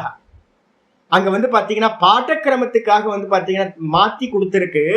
ஆனா என்ன பண்ணணும்? அத்தர கிரமக, இந்த இடத்துல என்ன வரிசை, என்ன ஆர்டர்னு கேட்டீங்க அப்படின்னா, முதல்ல வந்து பாத்தீங்கன்னா எதை போடணும் அப்படின்னா, முதல்ல வந்து பாத்தீங்க அப்படின்னா தர்ப புல்ல போட்டுக்கணும். ஒரு ஆசனத்தை எடுத்துக்கிட்டோம் அப்படின்னா அந்த பலகைக்கு மேல முதல்ல வந்து பாத்தீங்கன்னா தர்பாசனத்தை எடுத்துக்கணும். கடைசியில இருக்கிறத முதல்ல போடணும். அதுக்கப்புறம் ரெண்டாவது வந்து பாத்தீங்கன்னா மான் தோலோ இல்ல புலித்தோலோ போட்டுக்கணும். அதுக்கு மேல வந்து பாத்தீங்கன்னா ஒரு துணியை விரிச்சுக்கணும். அந்த துணியை விரிச்சு அதுக்கு மேலதான் ஆசனம் உட்காரணும். அப்ப ஆர்டர் என்ன சுவாமி அப்படின்னா, கீழே மரப்பலகை, மேல வந்து பாத்தீங்க அப்படின்னா தர்ப புல்லு, அதுக்கப்புறம் அஜினம் சொல்லக்கூடிய மான் தோல் புலித்தோல், அதுக்கப்புறம் வந்து பாத்தீங்கன்னா துணி. இந்த 4த்தையும் போட்டு உட்கார்ந்து கொள்ள வேண்டும். இப்ப வந்து சாமி மான் தோலை வச்சிருந்தீங்கன்னா புடிச்சிருவான்.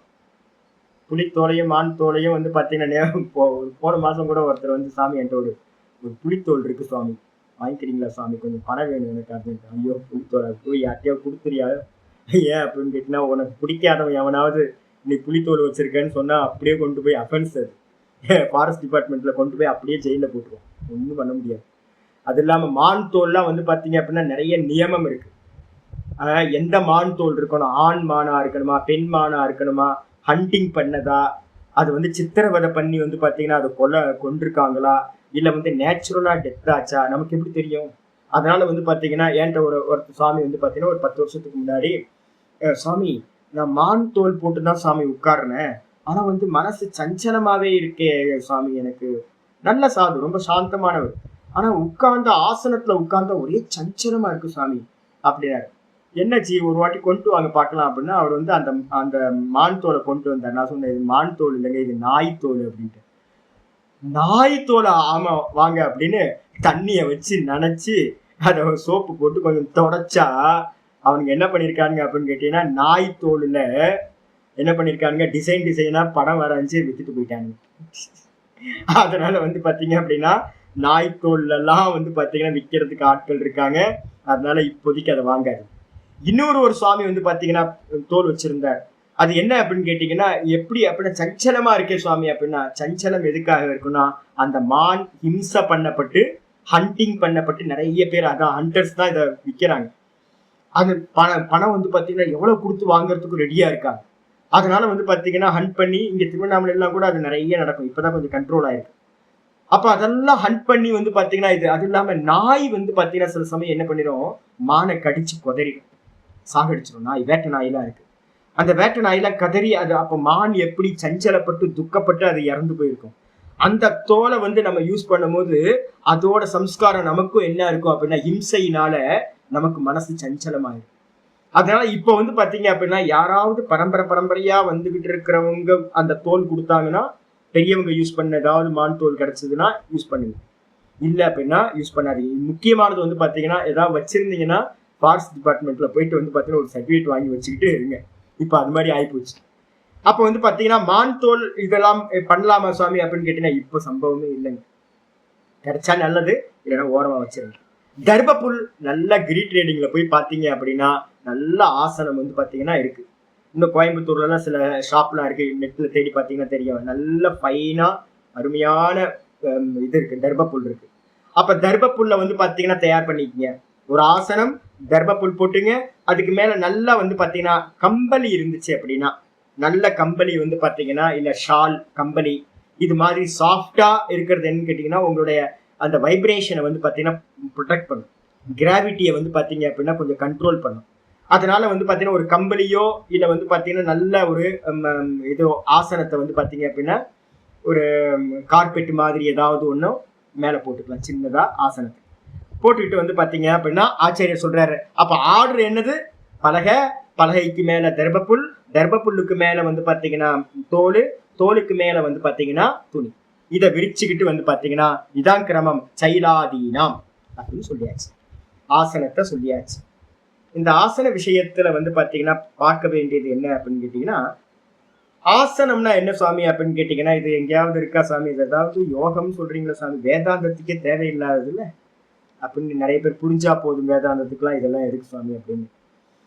வாஸ்தவத்துல என்னன்னா பிரம்மசூத்திரத்துல வந்து பாத்தீங்கன்னா ஆச்சாரியார் வந்து பாத்தீங்கன்னா 4வது அத்தியாயம் 4:1-6 4:1 7வது சூத்திரத்துல இருந்து ஆரம்பிக்கிறது 6வது அதிகரணம்.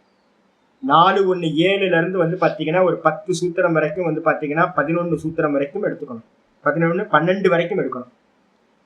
4:1-7 இருந்து 12 வரைக்கும் பிரம்மசூத்திரத்துல இத பத்தின விசாரம் இருக்கு. ஆசீன அதிகரணம்னு அர்த்தம். ஆசீனாதிகரணம் அப்படின்னா அதிகரணத்துக்கு பேரே ஆசனத்தை பத்தின அதிகரணம் அப்படின்னே பேரு. விஷயம், ஆசனத்தை பத்தின விஷயத்த சொல்ற.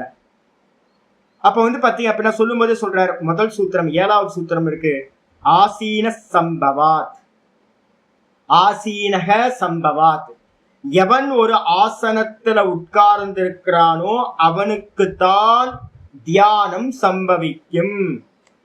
முக்கியமான ரூல், நடந்துகிட்டு இருக்கிறவனுக்கு தியானம் சம்பவிக்காது, படுத்திருக்கிறவனுக்கு தியானம் சம்பவிக்காது, ஓடிக்கிட்டு இருக்கிறவனுக்கு தியானம் சம்பவிக்காது. அப்ப யாருக்கு சம்பவிக்கும், ஒரு ஆசனத்துல உட்கார்ந்திருக்கிறவனுக்கு தான் ஆசனம் சம்பவிக்கும். 7வது சூத்திரம் 4:1-7 வந்து பாத்தீங்கன்னா ஆசீனக சம்பவா சூத்திரமே சொல்லியிருக்கு. அப்ப ஆசனம் இல்லாம நிதித்தியாசனம் சம்பவிக்குமா, சம்பவிக்காது சுவாமி. ஆச்சாரியார் வந்து பாத்தீங்கன்னா இந்த இடத்துல உபாசனைன்னு வார்த்தை யூஸ் பண்ற. சகுன உபாசனையா இருக்கட்டும், நிர்குண உபாசனையா இருக்கட்டும், நீங்க சகுன ஈஸ்வரனை தியானம் பண்ணாலும் நிர்குண ஈஸ்வரனை தியானம் பண்றதா இருந்தாலும் தியானம் அப்படின்னு வந்தாவே ஒரு ஆசனத்துல இருக்கிறவனுக்கு தான் சம்பவிக்கும். முடிச்சிச்சு. ஆச்சாரியர் சொல்றாரு வந்து பாத்தீங்கன்னா உபாசனம் நாம அந்த சூத்திரத்துல இது பண்ற விசாரம் பண்ற.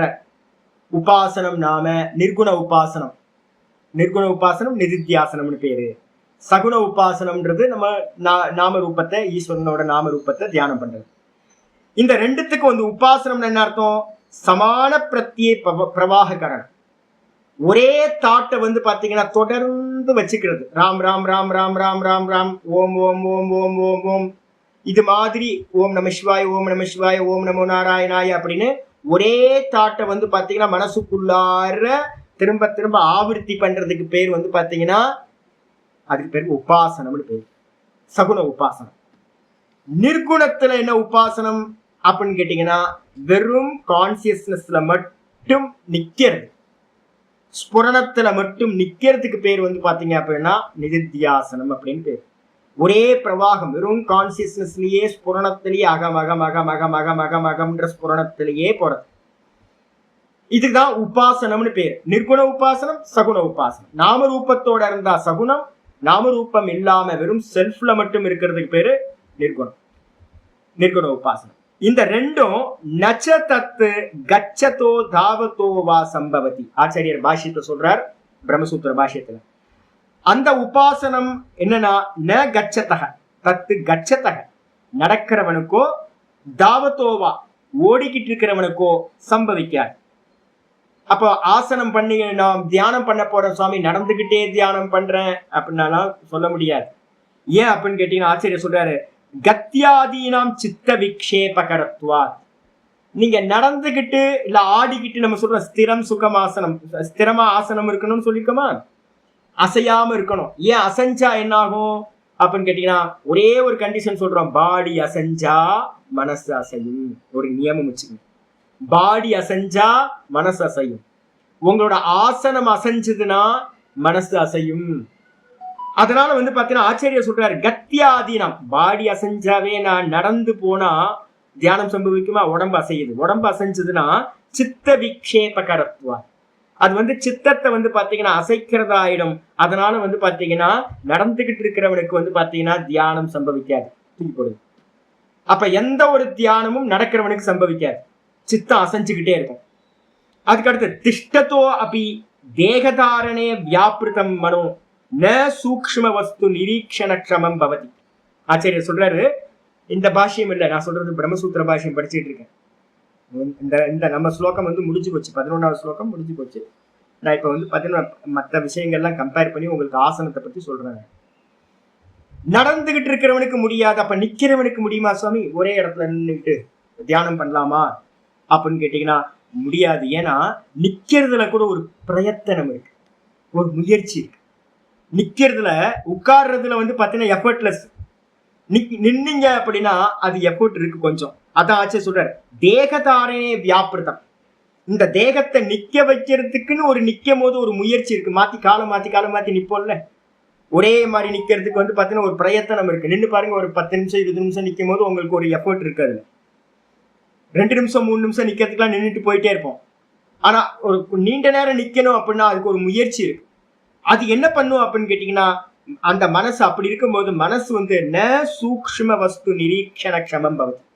அந்த இடத்துல வந்து பாத்தீங்க அப்படின்னா மனசு வந்து பாத்தீங்கன்னா அந்த ரொம்ப மைன்யூட்டா இருக்கக்கூட, ரொம்ப சட்டிலா இருக்கக்கூடிய அந்த சூக்ஷ்ம வஸ்துவை இந்த மனசு வந்து பாத்தீங்கன்னா பார்க்கிறதுன்றது சம்பவிக்க முடியாது. அப்ப ஒரு நாமத்திலேயோ இல்ல ஒரு ரூபத்திலேயோ இல்ல வந்து நிர்குணமான ஆத்மாலையோ நீங்க மனசை வந்து பாத்தீங்கன்னா பார்க்கணும், அதை கூட இணைச்சு வைக்கணும் அப்படின்னா நிக்கிறவனுக்கு சம்பவிக்காது. அதுக்கப்புறம் ஷயானஸ்யாபி அகஸ்மாதேவ நித்ரையா அபிபூயதே. ஒருவேளை படுத்துக்கிட்டு பண்ணலாமா சாமி அப்படின்னு கேட்டா நான் நிறைய பேர்ட்ட என்ன சொல்லியிருக்கேன் அப்படின்னு கேட்டீங்கன்னா, படுத்திருக்கும் போது வந்து பாத்தீங்கன்னா வெறும் பிராணனை வந்து பாருங்க ஜி அப்படின்னு நான் சொல்லியிருக்கேன். பிராணனை பார்த்துக்கிட்டே இருங்க, டெய்லி காலையிலயும் சாயந்தரம். காலையில உட்கார்ந்துட்டு பண்ணுங்க, அதுக்கப்புறம் வந்து பாத்தீங்கன்னா படுக்கிறதுக்கு முன்னாடி பிராண வீக்ஷணம் பண்ணுங்க அப்படின்னு. அவர் நேற்று ஃபோன் பண்ணப்போ என்கிட்ட சொன்னார் என்னன்னு கேட்டீங்கன்னா, சுவாமி ரொம்ப ஹெல்ப்பா இருக்கு எனக்கு. ராத்திரியில வந்து பாத்தீங்கன்னா படுத்த உடனேயே நான் வந்து நீங்க சொன்ன மாதிரி ஓங்காரத்தை படுத்துக்கிட்டே ஓங்காரத்தை சாண்டிங் பண்ணிக்கிட்டே இந்த பிராணனை பார்த்துக்கிட்டே இருப்பேன் சுவாமி. பார்த்துக்கிட்டே இருக்கும் போதே தூங்கி போயிடுவோம் சுவாமி. நல்ல டீப் ஸ்லீப் எனக்கு கிடைக்குது. இப்போ முன்னாடிலாம் வந்து பாத்தீங்கன்னா எனக்கு வந்து ஸ்லீப்பிங் ரொம்ப ப்ராப்ளமா இருந்து தூங்குறதுக்கு ரொம்ப கஷ்டப்படுவேன். இப்போ வந்து அந்த பிராண வீக்ஷணம் பண்ண என்ன ஆகுதுன்னு கேட்டீங்கன்னா நல்லா சுகமா தூங்கி போயிடுறேன் சுவாமி அப்படின்னு. அப்ப என்ன அர்த்தம்னு கேட்டீங்கன்னா அவருக்கு தெரியாமையே அவர் என்ன பண்றார், நித்திரைக்கு போயிடுறார். அதனால வந்து பாத்தீங்கன்னா தியானம் சம்பவிக்குமா அப்படின்னு கேட்டீங்கன்னா, தியானம் பண்றவன் வந்து பாத்தீங்கன்னா படுத்துக்கிட்டு தியானம் பண்ணானா தூங்கி போயிடுவான். ஆச்சாரியர் சொல்றார் அகஸ்மாத் சயானஸ்யாபி. என்ன ஒருத்தன் படுத்துக்கிட்டு தியானம் பண்றான் அப்படின்னா எதிர்பாராத விதமா அவன் என்ன பண்ணிடுவான், நித்ரையா அபிபூயத்தே, நித்திரைக்குள்ளார போயிடுவான். நித்திரை அவனை மூடிடும். அப்ப கான்சியஸ்னஸ் போயிடும், லயம் ஆயிடும். அப்ப வந்து பாத்தீங்கன்னா தியானம் நின்று போயிடும், தூக்கத்துக்கு போயிடும். அப்ப என்ன அர்த்தம் கேட்டீங்கன்னா, ஓடுறவனுக்கு தியானம் சம்பவிக்காது, நடக்கிறவனுக்கு தியானம் சம்பவிக்காது, நிக்கிறவனுக்கு தியானம் சம்பவிக்காது, படுத்திருக்கிறவனுக்கு தியானம் சம்பவிக்காது. அப்ப யாருக்கு சம்பவிக்கும், அப்படின்னா உட்கார்ந்து இருக்கிறவனுக்கு மட்டும்தான் சம்பவிக்கும் அப்படின்னு வந்து பாத்தீங்கன்னா ஆசீன சம்பவாத்தும் சூத்திரத்தை சொல்லிருக்கு. அதுக்கப்புறம் வந்து பாத்தீங்கன்னா அடுத்த சூத்திரம் ஒவ்வொன்றா இருக்கு. இதுக்கப்புறம் வந்து பாத்தீங்கன்னா ஆசனம்னா என்ன சுவாமி அப்படின்னு கேள்வி கேட்டீங்க அப்படின்னா, ஆசனம் அப்படின்னு பேர் எடுத்துக்கிட்டீங்க அப்படின்னாவே யோக சூத்திரத்துல வந்து பாத்தீங்கன்னா இந்த ஆசனத்தை பத்தி எல்லாம் ரொம்ப டீட்டெயிலா இருக்கு. இந்த யோக சூத்திரத்துல வந்து பாத்தீங்கன்னா ஒரு சூத்திரம் இருக்கு, 2:46 போட்டுங்க பக்கத்துல, ஆசனத்துக்கு பக்கத்துல 2:46. இப்ப நம்ம பார்க்க போறோம் யோக சூத்திரத்தை. இப்ப 2வது பாதம் பார்த்துட்டு இருக்கோம். வந்துடும் இதெல்லாம். 2:46 சொல்லியிருக்க ஆசனம்னா என்ன சுவாமி அப்படின்னு கேட்டா, ஊர்ல ஏகப்பட்ட பேர் ஆசனம் பண்ணிக்கிட்டே இருக்காங்க. நான் சொன்னேன்ல, ருத்ரகவுடான்னு ஒரு ஃபேமஸான எனக்கு ரொம்ப பிடிச்சமான ஒரு பிரியமான யோகா டீச்சர் ரிஷிகேஷ்ல வந்து பாத்தீங்கன்னா இருக்கார். சிவானந்த் சுவாமியோட சம்பிரதாயம் நல்ல ஒரு ஒர்க் ஷாப் வச்சிருக்காரு. அவரோட நல்ல வந்து பாத்தீங்கன்னா அவரோட இது வந்து பாத்தீங்கன்னா என்ன திறமை அப்படின்னா, காலையில இருந்து சாயந்தரம் வரைக்கும் மனுஷன் ராத்திரி வரைக்கும் யோகாசனம் தான். அப்போ 4 மணி நேரம் கண்டினியூஸா 4 மணி நேரம் 8 மணி நேரத்துக்கு மேல அவர் வந்து பாத்தீங்கன்னா ஆசனம் பண்ணிட்டு இருக்காரு. ருத்ரகவுடான் ஃபேமஸ். ரிஷிகேஷ் போனீங்கன்னா போய் பார்த்துட்டு வாங்க. இது மாதிரி ஆட்கள்லாம் போய் பார்க்கணும். நிஷ்டாவான், நல்ல நிஷ்டா. நிறைய பேர் எனக்கு ஆசனம் பண்றவங்க நிறைய டீச்சர்ஸ் நிறைய பேர் தெரியும். சின்ன வயசுல இருந்தே நிறைய பேரை நான் பார்த்துருக்கேன். எல்லாரும் என்ன பண்ணிட்டாங்க அப்படின்னு கேட்டீங்கன்னா, ஆசனம்ன்றது வந்து பாத்தீங்கன்னா, ஆசனத்துல வந்து பாத்தீங்கன்னா என்னெல்லாம் இருக்கு, யமம் நியமம், ஆசனம் பிராணாயாமம் பிரத்யாகாரம் தாரண தியான சமாதி, இதான் அஷ்டாங்க யோகம். இதுல வந்து பாத்தீங்கன்னா நிறைய பேர் என்ன பண்ணிட்டாங்க, ஆசனத்திலேயே ஜீவனத்தை ஓடிட்டாங்க. எத்தனை ஆசனம் இருக்கு சுவாமி அப்படின்னா, எத்தனை ஜீவராசிகள் இருக்கோ அத்தனை ஆசனம் இருக்கு. இப்ப நம்ம வந்து பாத்தீங்கன்னா எப்படி அப்படின்னா, கர்ப்பாசனம்னு ஒண்ணு இருக்கு. நம்ம வந்து பாத்தீங்கன்னா குளூர்ல, நல்ல குளூர்ல வந்து பாத்தீங்க அப்படின்னா பிளாங்கெட் எடுத்து காலெல்லாம் குவிச்சு நம்ம படுத்திருப்போம். இது என்ன ஆசனம் அப்படின்னு கேட்டீங்கன்னா, ரொம்ப சேஃபஸ்ட் ஆசனம். அது கர்ப்பாசனம்னு பேர். கர்ப்பத்துல வந்து பாத்தீங்கன்னா ஒரு கரு எப்படி இருக்குமோ ரொம்ப அழகா அந்த அந்த போஸ்ட் வந்து பாத்தீங்கன்னா, நமக்கு எங்கேயாவது ஜுரம் வந்துச்சோ இல்ல ரொம்ப பாடி பெயின் இது மாதிரிலாம் இருக்கும்போது நம்ம என்ன பண்ணுவோம், குறுகிட்டு படுப்போம் தெரியுங்களா. அப்படி படுக்கும்போது பாடி பெயின் எல்லாம் இல்லாம போய் ஒரு சேஃபா ஒரு ஃபீல் ஆகும். நமக்கு அம்மாவோட வயிற்றுல இருக்கிற மாதிரி ஒரு ஃபீல் ஆகும். அப்போ நம்மளோட நிக்கிறது, நடக்கிறது, படுக்கிறது எல்லாம் ஆசனங்கள். இதே மாதிரி ஒவ்வொரு பட்சிகள்ல இருந்து அனிமல்ஸ்ல இருந்து எதெல்லாம் அதோட போஸ்டர்ஸா இருக்கோ அதெல்லாத்தையும் ஆசனமா வந்து பாத்தீங்கன்னா ரிஷிமார்கள் வந்து பாத்தீங்கன்னா பண்ணி வச்சிருக்காங்க. ஆனா என்ன இது அப்படின்னு கேட்டீங்கன்னா, அப்ப ஆசனத்துக்கு எண்ணிக்கை இருக்கான்னு சுவாமினா, ஆசனத்துக்கு எண்ணிக்கையே இல்லை. இவ்வளவுதான் ஆசனம்னு எங்கேயும் இல்லை. இப்ப என்ன பண்ணிட்டான் அமெரிக்காக்காரன், என்ன பண்ணிட்டான் புதுசா ஆசனத்தை எல்லாம் வந்து பாத்தீங்கன்னா புதுசா கண்டுபிடிச்சுட்டு இருக்கான். பேர் அவனா வச்சுக்கிட்டு இருக்கான், ஏகப்பட்ட பேர் ஆசனத்துக்கு. ஆசனம்னா என்ன சுவாமி, அவ்வளவு ஆசனம் பண்ணணுமா சுவாமி அப்படின்னு கேட்டீங்கன்னா தேவையில்லை. அப்ப பதஞ்சலி முனிவரோட சூத்திரத்துப்படி பாத்தீங்க அப்படின்னா, ஆசனம்னா எப்படி இருக்கணும் அப்படின்னா, ஒரே ஒரு லட்சணம் தான், ஸ்திரம் சுகம் ஆசனம். 2:46 இந்த லட்சணம் தான் சொல்லியிருக்கு. ஒரு ஆசனத்தை நல்லா பழகணும். அப்ப மெடிடேஷனுக்காக தான் இந்த அஷ்டாங்க யோகம் எல்லாம். எதுக்காக? சமாதி, எட்டாவதா இருக்கிற சமாதி அடையறதுக்காக தான் 3வதா இருக்கிற ஆசனம் பிராணாயாமம் எல்லாமே. சில பேர் ஆசனம் பண்றதையே வேலையா வச்சுக்கிட்டான். ஆசனம் இல்லப்பா, ஆசனம் எதுக்கு அப்படின்னா அடுத்தடுத்த ஸ்டெப்பை பிராப்தி பண்றது. எனக்கு ஒரு ஆசனம் நல்ல ஸ்திரமா அசையாம நான் 3 மணி நேரம் 4 மணி நேரம் உட்கார்ற மாதிரி இருந்தா மட்டும்தான் என்னால வந்து பாத்தீங்கன்னா தியானம் நிதித்தியாசனம்லாம் பண்ண முடியும். அதனால வந்து பாத்தீங்கன்னா ஒரு ஆசனத்தை நீங்க என்ன பண்ணணும், பத்மாசனமோ இல்ல சுகாசனமோ இல்ல வீராசனமோ வஜ்ராசனமோ ஏதாவது ஒரு சிட்டிங் போஸ் வந்து பாத்தீங்கன்னா ஒன்ன ஹேபிட்டா ஆக்கணும். அந்த ஒன்ன பண்றதுக்காக, ஒரு ஆசனத்தை பண்றதுக்காக நீங்க என்ன பண்ணலாம், ஒரு மணி நேரத்துக்கு ஒரு 10-20 ஆசனத்தை பிராக்டிஸ் பண்ணலாம். அந்த 1 மணி நேரம் ஃப்ரண்ட்ல வந்து பாத்தீங்கன்னா பெண்டு, அப்புறம் பேக்ல பெண்டு, இந்த ஃப்ரண்ட் பெண்டு பேக் பெண்ட் எல்லாம் பண்ணிட்டு ஒரு சூரிய நமஸ்காரங்கள்லாம் பண்ணிட்டு நீங்க ஆசனத்துக்கு உட்கார்ந்தீங்கன்னா உங்க ஆசனம் வந்து பாத்தீங்கன்னா ரொம்ப சுகமா நடக்கும். அப்ப மெயின் என்ன அப்படின்னு கேட்டீங்கன்னா, ஒரு பத்மாசனத்திலேயோ ஒரு சுகாசனத்திலேயோ உட்கார்றது, அதை முன்னிட்டு நீங்க வந்து பாத்தீங்கன்னா 1 மணி நேரம் பண்ற அபியாசம். அப்ப 1 மணி நேரம் பண்றது இம்பார்ட்டன்ட் இல்லை. எதுக்காக பண்றோம், ஒரு தியானம் பண்ற போஸ்டர் எனக்கு நல்லா சித்தமாகணுன்றதுக்காக பண்றோம். அப்ப ஆச்சாரியர் என்ன பண்ணியிருக்கார், ஒரே ஒரு விஷயம் சொல்றாரு. என்னன்னு கேட்டீங்கன்னா, ஸ்திரம் சுகம் ஆசனம். ஆசனம்னா என்னது, ஸ்திரமா இருக்கணும். ஸ்திரம்னா என்ன அர்த்தம், அசையாததா இருக்கணும். ஆச்சாரியர் இங்கே பாஷ்யத்தை இங்கே சொல்லிட்டார். ஸ்திரமா இருக்கணும்னா அசையாம இருக்கணும், அச்சலமா இருக்கணும். அதுக்கப்புறம் வந்து பாத்தீங்கன்னா சுகமா இருக்கணும். சுகமா இருக்கணும்னு என்ன அர்த்தம் அப்படின்னா வந்து பாத்தீங்க அப்படின்னா ஏதாவது அசையாம பண்ணுவீங்க, அப்ப பாடி வந்து பாத்தீங்கன்னா ஸ்டிப்பா வச்சுட்டு இருக்கிறது. ரொம்ப ஸ்டிப்பா வச்சிருந்தீங்க அப்படின்னா, டைட் பண்ணி வச்சிருந்தீங்க அப்படின்னா அந்த ஆசனத்துல நீண்ட நேரம் உட்கார முடியாது. அப்ப ஸ்திரம் சுகமா இருக்கணும்னா என்ன சுவாமி பண்ணணும் அப்படின்னு கேட்டீங்கன்னா, முக்கியமான சூத்திரம் வந்து பாத்தீங்கன்னா 47 ஒண்ணு சொல்ற, 46 47வது சூத்திரம் சொல்ற, 2:47 பதஞ்சலி யோக சூத்திரத்துல 2:47. இந்த 1 மணி நேரம் நம்ம யோகாசனங்கள் பண்றோம் பாத்தீங்களா, அந்த 1 மணி நேரம் பண்ணக்கூடிய யோகாசனங்கள் எதுக்காகன்னு சொல்லியிருக்கேன், அதுக்கப்புறம் பண்ணக்கூடிய அந்த தியான போஸ்டருக்காக தான். அப்ப அந்த தியான போஸ்டர் பண்றதுக்கு முன்னாடி அந்த 1 மணி நேரம் நம்ம தியான யோகாசனங்கள் மற்ற வெரைட்டியா பண்றோமே, யோகாசனம் இந்த சூரிய நமஸ்காரத்துல இருந்து வெரைட்டியா பண்ணுவோம். இந்த வெரைட்டி எல்லாம் எதுக்கு அப்படின்னு கேட்டீங்கன்னா, பாடியை வந்து பாத்தீங்கன்னா சிதிலீகரணம் பண்றதுக்குன்னு பேர். சிதிலீகரணம்னா என்ன அர்த்தம்னா, அந்த பாடி ஸ்டிப்னஸ் இருக்கும், டைட்டா இருக்கும். நம்மளோட நெர்வ் சிஸ்டம், நம்முடைய போன் எல்லாம் வந்து பாத்தீங்கன்னா பிளெக்சிபிளா இல்லாம டைட் ஆகி கிடக்கும். அதை வந்து பாத்தீங்கன்னா பிளெக்சிபிள் ஆக்குனதுக்கு பிறகு நீங்க ஆசனத்துல உட்கார்ந்தீங்கன்னா தளர்ச்சி அடைஞ்சி, சிதிலீகரணம்ன்றதுக்கு அர்த்தம் தளர்ச்சி அடைய பண்றது. நல்ல தளர்ச்சியாய் லூஸ் ஆகி பாடி வந்து பாத்தீங்கன்னா ரொம்ப பிளெக்சிபிள் ஆகிறதுக்காக தான் 1 மணி நேரம் அபியாசம் பண்றது.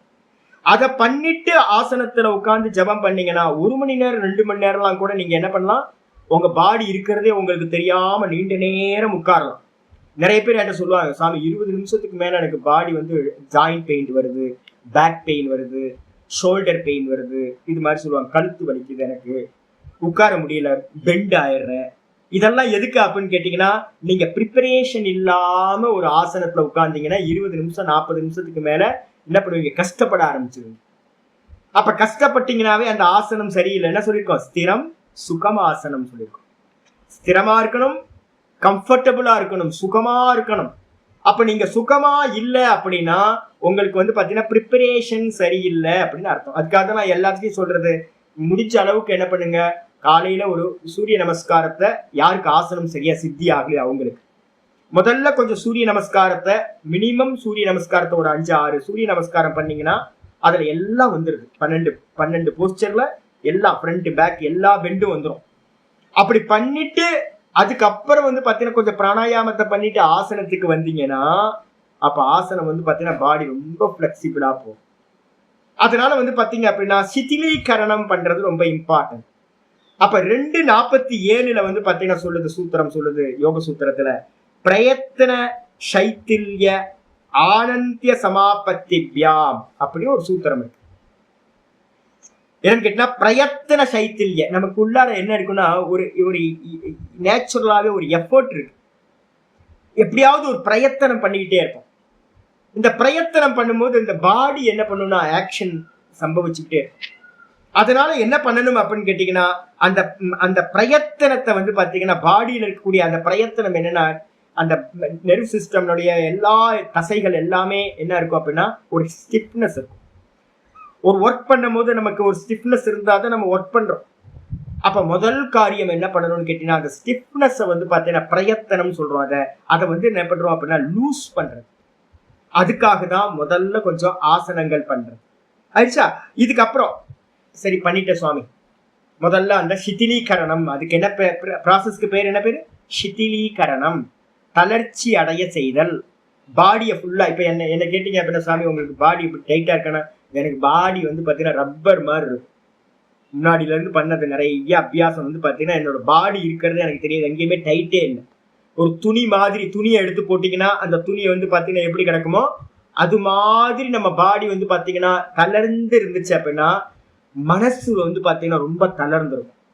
இதே நீங்க வந்து பாத்தீங்கன்னா ஜிம்முக்கு போறவங்களை பாத்தீங்க அப்படின்னா என்ன இருக்கும், அவங்களோட பாடி எல்லா நெர்வ் சிஸ்டம் எல்லாமே வந்து பாத்தீங்கன்னா எப்படி டைட் பண்றது. ஜிம்முக்கு போனீங்கன்னா டைட் ஆகும், யோகாக்கு போனீங்க அப்படின்னா லூஸ் ஆகும். இதான் வித்தியாசம். டைட்டா இருந்துச்சு அப்படின்னா, நான் ஒரு காலத்துல ஜிம்முக்கு போயிருக்கேன், பவர் ஜிம்முக்கு. இந்த பவர் ஜிம்முக்கு போயிட்டு வந்தோம், இந்த ஷோல்டர்லாம் ஒரு தெனவெடுத்து இருக்கும், யாரையா அடிக்கலாம் போல இருக்கும், எதையாவது ஒரு ஆக்ஷன்ல ஈடுபடலாமான்னு இருக்கும். இதே நீங்க வந்து யோகா 1 மணி நேரம் பண்ணதுக்கு பிறகு பாத்தீங்கன்னா உட்காந்து தியானம் பண்ணலாமா அப்படின்னு தோணும். இதான் வித்தியாசம். அப்போ நம்ம பாடியில நேச்சுராவே ஒரு கர்மா பண்றதுக்கான ஸ்டிஃப்னஸ் வந்து பாத்தீங்கன்னா பாடியில இருக்கு. அப்ப நம்ம வந்து ஸ்டிஃப்னஸோட உட்கார்ந்து தியானம் பண்றதுக்கு ட்ரை பண்றோம் அப்படின்னா, அப்ப அந்த தியானம் வந்து சம்பவிக்காது. மனசு என்ன பண்ணும், ஒரு டைட்னஸ்னால நிறைய தாட் ப்ரொடியூஸ் ஆகிட்டே இருக்கும். மனசு சாந்தமாகாது, சென்ஸ் ஆர்கன்ஸ் சாந்தமாகாது.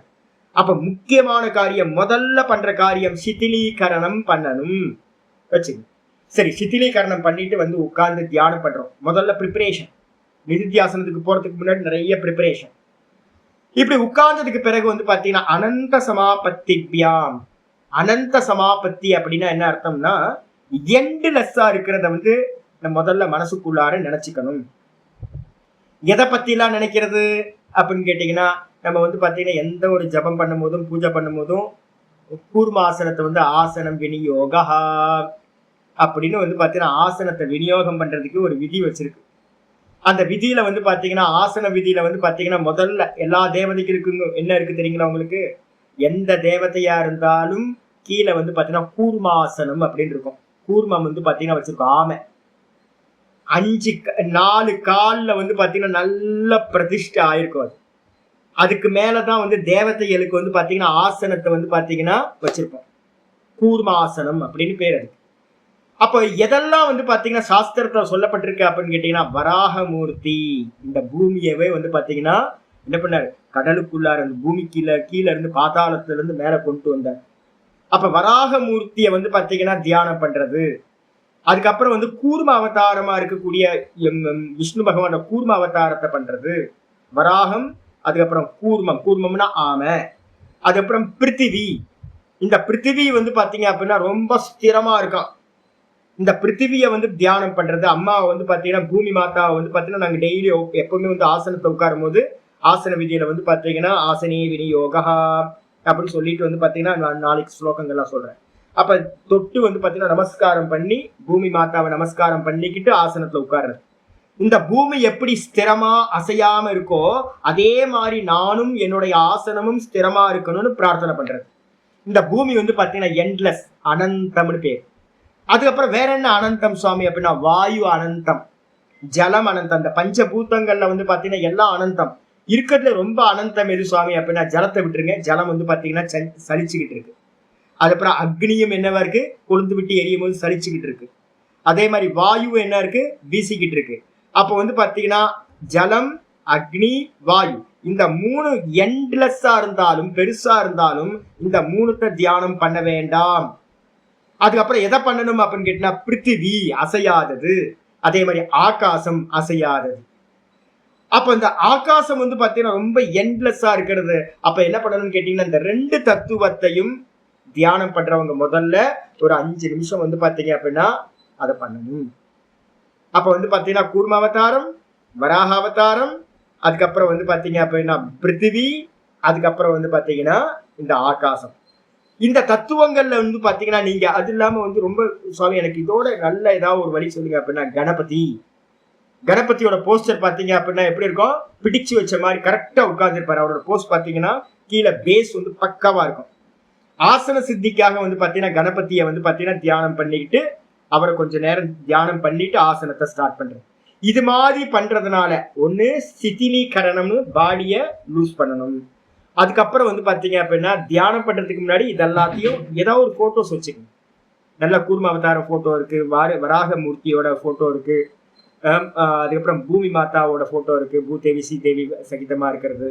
அதுக்கப்புறம் வந்து பாத்தீங்கன்னா ஆகாசம்ன்றது வெட்டவெளி. நம்ம அடிக்கடி வந்து பாத்தீங்கன்னா இதுல வந்து ராத்திரியில வந்து உட்கார்ந்து இருந்தீங்க அப்படின்னா கொஞ்சம் சேரை போட்டு வானத்தை பார்த்துக்கிட்டே இருங்க. வெட்ட வெளிய பார்க்க பார்க்க பார்க்க மனசு வந்து பாத்தீங்கன்னா ரொம்ப ஸ்திரமாகும், இந்த உடம்பு ஸ்திரமாகும் சொல்லப்பட்டிருக்கு. இந்த 47வது சூத்திரம் சொல்லதுக்கு பிறகு வந்து பாத்தீங்கன்னா, சுவாமி இந்த ஆசனத்தினால என்ன சுவாமி லாபம் கிடைக்கும் அப்படின்னு கேட்டீங்கன்னா சொல்றாரு. 48வது சூத்திரம் 2:48 பதஞ்சலி யோக சூத்திரத்துல, ததோ த்வந்த்வாபிகாதஹ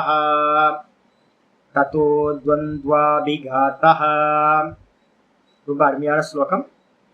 ததோ த்வந்த்வாபிகாதஹ, தத்தோ அப்படின்னா அது மாதிரி நீங்க சிதிலீகரணம் பாடிய தளர்ச்சி பண்ணிட்டு லூஸ் ஆக்கிட்டு, அனந்தம்னு சொல்லக்கூடிய இன்னும் ஒரு எக்ஸ்ட்ரா ஒன்று விட்டுட்டேன், அனந்தம்ன்றதுக்கு வந்து பாத்தீங்கன்னா வெறும் எண்ட்லெஸ்ஸா இருக்கிற அது மட்டும் இல்ல, அனந்தம்னா நாகத்துக்கு பேரு. பகவானோட ஆபரணமா இருக்கு நாகாபரணம், அதுக்கு பேர் வந்து அனந்தம்னு பேர். அப்ப அனந்தனை வந்து பாத்தீங்கன்னா சேஷனாக்கு நம்ம சொல்லுவோம்ல, சிவபெருமானோட கழுத்துல இருக்கிறது. அந்த ஆதிசேஷனை வந்து பாத்தீங்க அப்படின்னா அவனுக்கு பேரும் அனந்தன் பேர். ஆதிசேஷனோ இல்ல வந்து அனந்தனோ வந்து பாத்தீங்கன்னா அதையும் தியானம் பண்றது, அனுகிரகம் பண்ணு அப்படின்னு பண்ணிட்டு வந்து பாத்தீங்கன்னா பண்றது. அதனால என்ன சுவாமி நடக்கும் அப்படின்னா, ஒரு ஆசனம் உங்களுக்கு ஸ்திரமாக ஆக ஆக 20 நிமிஷம், அதுக்கப்புறம் 40 நிமிஷம், அதுக்கப்புறம் 1 மணி நேரம், அதுக்கப்புறம் 2 மணி நேரம் ஜம்ப் ஆகும். மெதுவா மெதுவா மெதுவா ஒரு 2 மணி நேரம் 2.5 மணி நேரத்துக்கு மெதுவா மெதுவா அபியாசம் ஸ்திரமாக ஆக உங்களுக்கு என்ன ஆகுனா, வெளியில இருக்கக்கூடிய துவந்துவங்கள். எது துவந்துவங்கள் அப்படின்னு கேட்டீங்கன்னா, வெளியில கிளைமேட் சேஞ்ச் ஆகிட்டே இருக்குமா, வெப்பம் குளிர், அதுக்கப்புறம் உள்ளுக்குள்ளார பசி தாகம், அதுக்கப்புறம் மானம் அப்பமான மனசுக்கு, அதுக்கப்புறம் வந்து பாத்தீங்கன்னா சுகதுக்கம், இது எல்லாமே வந்து துவந்துவங்கள்னு சொல்றோம். இந்த துவந்துவங்கள் எல்லாமே வந்து பாத்தீங்கன்னா இந்த ஆசன சித்தியினால அபிகாத்தக பவதி, நாசமாகின்றது. அப்ப வந்து பாத்தீங்கன்னா எந்த அளவுக்கு ஆசனம் உங்களுக்கு ஸ்திரமாகுதோ அந்த அளவுக்கு வந்து டியூவாலிட்டியில இருந்து நீங்க என்ன பண்ணலாம், விடுபடலாம். இதாங்க 3 சூத்திரங்கள். அப்ப யோக சூத்திரத்துல வந்து பாத்தீங்கன்னா விதவிதமான ஆசனங்களை பத்தி சொல்லப்படவில்லை. நிறைய பேர் வந்து பதஞ்சலி யோகம்னு போர்டை போட்டுக்கிட்டு என்னென்னவோ பண்ணிட்டு இருக்கான். பதஞ்சலி யோக சூத்திரத்துல 3 சூத்திரம். என்ன சூத்திரம்? ஸ்திரம் சுகம் ஆசனம். ஆசனம் அப்படின்னா ஸ்திரமா இருக்கணும், சுகமா இருக்கணும். அதுக்கு என்ன பண்ணணும் அப்படின்னா சித்திலீகரணம் பண்ணணும், அதுக்கப்புறம் அனந்தமா இருக்கிற விஷயத்தை தியானம் பண்ணணும். இது மூலமா என்ன நடக்கும் சுவாமினா, துவந்துவங்களை நம்ம கிராஸ் பண்ணி போக முடியும். அப்ப துவந்துவங்களால தானே நம்ம வந்து பாத்தீங்கன்னா மெடிடேஷன் கலைஞ்சு போகுது. வெளியில இருக்க கிளைமேட், வெளியில இருக்க விஷயங்கள், எக்ஸ்டர்னல் ஃபோர்ஸ்னால நமக்கு என்ன ஆகுது, டிஸ்டர்ப் ஆயிடும். அப்ப நல்ல ஆசனம் வந்து சித்தி ஆகணும் அப்படின்னா இதெல்லாம் பலனா கிடைக்க ஆரம்பிச்சிடும் அப்படின்னு வந்து பாத்தீங்கன்னா யோக சூத்திரத்துல சொல்லி. அப்ப என்ன பண்ணணும்னு கேட்டீங்கன்னா, நல்ல ஆசனத்தை அபியாசம் பண்ணுங்க. சகுணமா இருக்கட்டும் இல்ல நிர்குணமா இருக்கட்டும், இந்த ரெண்டுத்துக்குமே வந்து பாத்தீங்கன்னா ஆசனம் இம்பார்ட்டன்ட் அப்படின்னு முடிச்சாச்சு. அடுத்த சூத்திரம் பார்த்தா லேட் ஆயிடும், நாளைக்கு பார்க்கலாம், பொறுமையாக போகும். அதனால வந்து பாத்தீங்கன்னா இப்பவே என்ன பண்ணுங்க, சகுன ஜபம் பண்றீங்களா, ஜபம் பண்றவங்களுக்கு எல்லாம் எங்க அவங்கவுங்க சாதனத்தை தயார் பண்ணணும்னு. ஒரு ஸ்பிரிச்சுவல் பர்சன் இதெல்லாம் வந்து பாத்தீங்கன்னா வேதாந்த வரத்துக்கு முன்னாடியே நடந்திருக்கணும். நிறைய இடத்துல வந்து பாத்தீங்க அப்படின்னா எடுத்து விட்டாங்க, எல்லாத்தையும் எடுத்துட்டாங்க. இப்ப வந்து பாத்தீங்கன்னா யாருக்கும் ஜபம் இல்லை, உட்கார்ந்து பண்ற அபியாசம் இல்லை. சுவாமி சோஃபால உட்கார்ந்துட்டு மண்ணாங்கிட்டு சோஃபால உட்கார்ந்துட்டு நிதித்தியாசனம் இல்லை, சுகமா இருக்கலாம். சுகமா இருக்கிறதுக்கு சோஃபா உதவும் மொழிய, சுகமா இருக்கிறதுக்கு பெட்டு உதவும் மொழிய, நீங்க ஜப தியானத்துக்கு அது எதுவுமே உதவாது. அப்ப அதனால என்ன பண்ணுங்க, மெதுவா உட்காருங்க, சகிங்க. எவ்வளோ வலி வந்தாச்சு. அப்ப என்ன ஜாயிண்ட் பெயின் வருது, ஆமா பாருங்களேன், எடுத்தோட சித்தி ஆகுமானா சித்தி ஆகாது. பெயின் வருதா அப்படின்னா ஜபத்தை விட்டுட்டு அந்த பெயினை பார்த்துக்கிட்டே இருங்க. எவ்வளவு தாங்க முடியும்னு எக்ஸ்ட்ரீம் எவ்வளவு, உங்களோட எக்ஸ்ட்ரீம் என்னன்னு பாருங்க. அப்ப வந்து பாத்தீங்கன்னா மெதுவா என்ன ஆகும் தெரியுங்களா, உங்களுக்கு 20 நிமிஷத்துல முதல் பெயின் ஸ்டார்ட் ஆகும். இதெல்லாம் கணக்கு 21 நிமிஷம் இதான் கணக்கு. ஃபர்ஸ்ட் 21 மினிட்ஸ் வந்து பாத்தீங்க அப்படின்னா ஃப்ரீயா உட்காந்துருவீங்க. அதுக்கப்புறம் வந்து பாத்தீங்கன்னா பாடி ஜாயிண்ட் பெயின் ஃபர்ஸ்ட் எடுத்து வர ஆரம்பிக்கும். இப்ப நீங்க என்ன பண்ணணும்னு கேட்டீங்கன்னா, நம்ம என்ன பண்ணுவோம், 2 நிமிஷம் 3 நிமிஷம் பார்ப்போம், என்னால முடியாது போல இருக்கு அப்படின்னு எந்திரிச்சு. இதான் ஒவ்வொரு முறையும் 20 நிமிஷத்தை கிராஸ் பண்ணவே மாட்டோம். நம்ம என்ன பண்ணுங்க அப்படின்னா, தைரியமா ஒரு ஜென்மத்திலேயாவது வந்து பாத்தீங்கன்னா இதை பிரேக் பண்ணணும். என்ன ஆகும், செத்து போறோம் அதானே. செத்து போறதுக்கு வந்து பாத்தீங்க அப்படின்னா தள்ளி போட்டுக்கிட்டே போறோம். செத்து போனாலும் பரவாயில்ல ஈஸ்வரனுக்காக அப்படின்ட்டு உட்காருங்க. அப்படி உட்கார்ந்தீங்கன்னா 20 நிமிஷத்துல கொஞ்சம் பெயின் வரும். ஒரு 5 நிமிஷம் 10 நிமிஷம் அந்த பெயினை சகிக்க ஆரம்பிக்கும். சகிக்கிறது தான் தபஸ். அப்ப ஈஸ்வரனுக்காக ஒரு 10 நிமிஷம் 5 நிமிஷம் மெதுவா சகிக்க ஆரம்பிச்சிங்க அப்படின்னா மெதுவா அந்த ஜாயிண்ட் பெயின் என்ன ஆயிடும், போயிட்டு அதுக்கப்புறம் ஒரு 20 நிமிஷம் நீங்க வந்து பாத்தீங்கன்னா ஃப்ரீயா போயிட்டே இருப்பீங்க. ஒரு 5 நிமிஷத்துக்கு அப்புறம் வந்து பாத்தீங்கன்னா ஒரு 50 நிமிஷத்துல வந்து பாத்தீங்கன்னா திரும்ப ஒரு லைட்டா ஒரு பெயின் திரும்ப வரும். ரெண்டாவது வந்து பாத்தீங்கன்னா ஒரு 21 நிமிஷம் கழிச்சு திரும்ப பெயின் வரும். அப்ப வந்து பாத்தீங்கன்னா ஒரு 21 நிமிஷம் பிளஸ் ஒரு பெயின்ல ஒரு 5 நிமிஷம் 10 நிமிஷம், அதுக்கப்புறம் ஒரு 21 நிமிஷம் 50 நிமிஷத்துக்கு ஆயிடும். அந்த பெயினையும் நீங்க வந்து பாத்தீங்கன்னா கொஞ்சம் வாட்ச் பண்ணிட்டு கொஞ்சம் அதை ஓவர் கம் பண்ணணும் அப்படின்னு வெயிட் பண்ணுங்க. உள்ளுக்குள்ளார இம்பல்ஸ் ரைஸ் ஆகிட்டே இருக்கும். அந்த இம்பல்ஸ் எல்லாத்தையும் வந்து ஒரு மண்ணாங்கட்டி இந்த உலகத்துல பண்ண வேண்டியது இல்லை. பகவானுக்காக தான் இந்த ஜீவன், பகவான் அடையணும் அப்படின்னு தீர்மானம் பண்ணிக்கிட்டு, கோல் வந்து பகவான் தான் அப்படின்னு நிச்சயம் பண்ணிக்கிட்டு, மனசு நிறைய வந்து பார்த்தீங்கன்னா இங்கே போகணும் அங்கே போகணும், இந்த காரியம் இருக்கு அந்த காரியம் இருக்குன்னு இம்பல்ஸ் வந்துகிட்டே இருக்கும். எல்லாத்தையும் ஸ்டாப் பண்ணிட்டு என்ன பண்ணணும், இன்னும் அந்த பெயினை கொஞ்சம் வாட்ச் பண்ண ஆரம்பிச்சிங்கன்னா அந்த 50 நிமிஷத்துல உண்டாகிற பெயின் ஒரு 5 நிமிஷத்துக்குள்ளார போயிடுச்சு அப்படின்னா அதுக்கப்புறம் நீங்க வந்து பார்த்தீங்கன்னா 1 மணி நேரத்துக்கு அதுக்கப்புறம் நான் ஸ்டாப்பாக பண்ணுங்க. முதல் 20 நிமிஷம், அடுத்த 20 நிமிஷம், அதுக்கப்புறம் வந்து அடுத்த பெயின் வர்றதுக்கு உங்களுக்கு 2 மணி நேரத்துக்கு அப்புறம் தான் பெயின் வரும். நம்ம என்ன பண்ணுவோம் அப்படின்னு கேட்டா, ஒன்று ஃபர்ஸ்ட் பெயின் வரும்போதே ஃபர்ஸ்ட் கேட்லயே எக்ஸிட் ஆயிடும், வெளியில வந்துடும். இல்லை அப்படின்னா சில பேர் 2வதுக்கு வரும்போது இம்பல்ஸ்னால என்ன ஆகும், மனசுக்குள்ளார வர இம்பல்ஸ்னால வெளியில வந்துடுவாங்க. இந்த 2த்தையும் நீங்க கிராஸ் பண்ணீங்கன்னா 2 மணி நேரம் வந்து பாத்தீங்கன்னா அதுக்கப்புறம் 1 மணி நேரம் தான் வாஸ்தவம். பிரசன்னமா நீங்க வந்து பாத்தீங்கன்னா இந்த பாடியோடது ஸ்புரணம் இருக்காது, பாடியோட ஸ்புரணம் போயிடும். நல்லா ஃப்ரீயா மனசு வந்து பாத்தீங்கன்னா ரொம்ப டீப்பா எந்த விஷயத்த நீங்க மெடிடேட் பண்றீங்களோ, ஒரு நாமமா இருக்கட்டும், ராம் ராம் ராம் ராம் ராம் ராம்னு மனசுல போகுதுன்னா அந்த ராம்லயே இல்ல ஓங்காரத்திலேயே நல்லா டீப்பா போக ஆரம்பிக்கும். 1 மணி நேரம் உங்களுக்கு அதுக்கப்புறம் 1 மணி நேரம் டைம் போனதே தெரியாது. டைம் பிரேக் ஆகுறது 2வது 1 மணி நேரத்துல தான் டைம் பிரேக் ஆகும். அப்ப வந்து பாத்தீங்கன்னா நீங்க வேக்கப் பண்ணி பார்ப்பீங்க 10-20 நிமிஷம் தான் ஆயிருக்கும் அப்படின்னு, ஆனா வந்து 2 மணி நேரம் ஆயிருக்கும். அதனால வந்து பாத்தீங்கன்னா சகிங்க, அதான் தபஸ். சகிச்சுக்கிறது வந்து பாத்தீங்கன்னா ரொம்ப முக்கியமானது அப்படின்னு புரிஞ்சு அந்த ஸ்திரம் சுகம் ஆசனம் வரணும் எப்படின்னு அடுத்தடுத்த ஸ்லோகங்கள் சொல்ல ஆரம்பிக்கும். அதனால பிரம்மசூத்திரத்திலேயே நியமம் இருக்கு. நான் வந்து அடுத்தடுத்த சூத்திரங்கள் படிச்சு காட்டுறேன். சகுணத்துக்கும் அதுதான், நிர்குணத்துக்கும் அதுதான். சகுணத்தை பிராப்தி பண்ணீங்க அப்படின்னா என்ன ஆகும், சமாதி பண்ணீங்க அப்படின்னா கிரமமுக்தின்னு சொல்றோம். அதே நிர்குணத்தை பிராப்தி பண்ணீங்கன்னா இங்கேயே ஜீவன் முக்தி. இந்த 2த்தையும் அடையறதுக்கு வந்து பாத்தீங்கன்னா புரிஞ்சா போதும் சாமி, புரிஞ்சா போதும்னா ஒரு மண்ணாங்கட்டியும் இல்லை. அதனால பண்ணாம இது நடக்காது. சரியா? எந்த ஜபம் பண்றது ஆரம்பிங்க. ஜபம் பண்றது வந்து பாத்தீங்கன்னா ஒரு ஆசனத்துல உட்கார்ந்துட்டு சுகமான ஆசனம், சுகாசனம்னு பேர். நான் ஓனா அனுப்புறேன், நான் போஸ்டர்லாம் அனுப்புறேன். நல்ல சுகாசனத்துல இருந்துகிட்டு, இல்ல வந்து பாத்தீங்கன்னா பத்மாசனம் வேணாம். பத்மாசனம் வந்து யங்ஸ்டரா இருக்கிறவங்க மட்டும் பண்ணட்டும். வயசானவங்க வந்து பாத்தீங்கன்னா பண்ணவே பண்ணாதீங்க. ஆச்சாரியர் வந்து சங்கரோட போஸ்டர் பாத்தீங்கன்னா தெரியும்.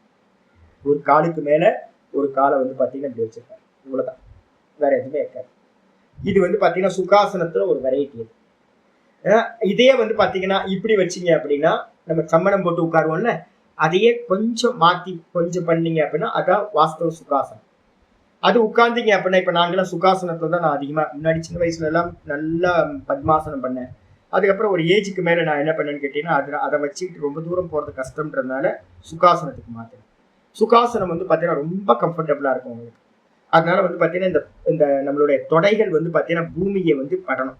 எந்த அளவுக்கு இந்த இந்த நம்மளுடைய தொடை வந்து பாத்தீங்கன்னா ஜாயிண்ட் வந்து இப்படி இருக்கோ அப்ப வந்து ரொம்ப நேரம் உங்களால உட்கார முடியாது. அப்ப இது நல்லா விரிஞ்சு வந்து பாத்தீங்கன்னா ஃபுல்லா வந்து பாத்தீங்கன்னா இப்படி உட்காரும். பூமியோட இந்த எண்டும் வந்து பாத்தீங்கன்னா உங்களோட 2 மூட்டும் வந்து பாத்தீங்கன்னா பூமியோட படுற மாதிரி எந்த அளவுக்கு நல்லா இப்படி விரிஞ்சு இருக்கோ அந்த அளவுக்கு வந்து பாத்தீங்கன்னா உங்களுக்கு ஆசனத்துல நீண்ட நேரம் உட்காரம் அப்படின்னு புரிஞ்சுக்கணும். மீதியை நம்ம நாளைக்கு பார்க்கலாம். ஓம் பூர்ணமதః பூர்ணமிதம் பூர்ணாத் பூர்ணமுதச்யதே பூர்ணஸ்ய பூர்ணமாதாய பூர்ணமேவாவசிஷ்யதே. ஓம் சாந்தி சாந்தி சாந்தி. ஹரிஹி ஓம் ஸ்ரீ குருभ्यो நமः. ஹரிஹி ஓம்.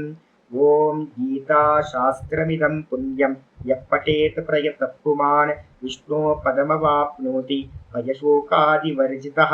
गीताध्ययनशीलस्य प्राणायामपरस्य च नैव सन्ति पापानि पूर्वजन्मकृतानि च. मलनिर्मोचनं पुंसां जलस्नानं दिने दिने सकृद्गीताम्बसि स्नानं संसारमलनाशनं. गीतासु गीता कर्तव्या किमन्यै शास्त्रविस्तरैः या स्वयं पद्मनाभस्य मुखपद्मात् विनिश्रुतां. भारतामृतसर्वस्वं विष्णो वक्त्रात् विनिश्रुतं.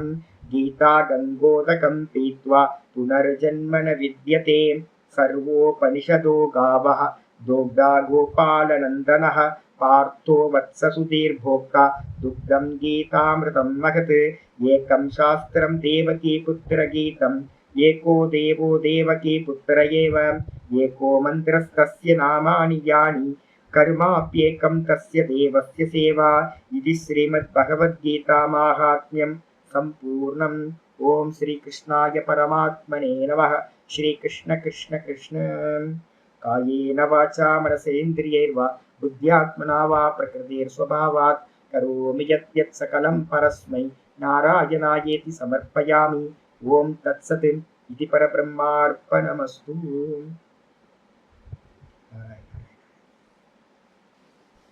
அந்த பலகீனம் இருக்குல்ல, ஐயோ சாமி என்னால முடியாது, இது என்னால முடியல, என் ஹெல்த் இப்படி இருக்கு, அதெல்லாம் உதறிடுங்க. பலகீனம் தான் நம்மளை மிருத்யு. அதனால என்னால முடியாது. சில பேர் நான் ஸ்திரியா இருக்கேன், நான் வயசாயிடுச்சு, எனக்கு இந்த ப்ராப்ளம் இருக்கு, அந்த ப்ராப்ளம் இருக்கு, எவ்வளவு முடியுமோ முயற்சி பண்ணுங்க, பகவான் கூட இருப்பார். அதனால பார்த்தீங்கன்னா இந்த பலகீனமா இருக்கிறது எல்லாத்தையும் தூக்கி போடுங்க. அதுதான் ரோகம், இருக்கிறதுலே பெரிய ரோகம் அதுதான். கண்ணை மூடி உட்கார்ந்து ஒரு நாமத்தை சொல்றதுக்கு அபியாசம் பண்ணுங்க.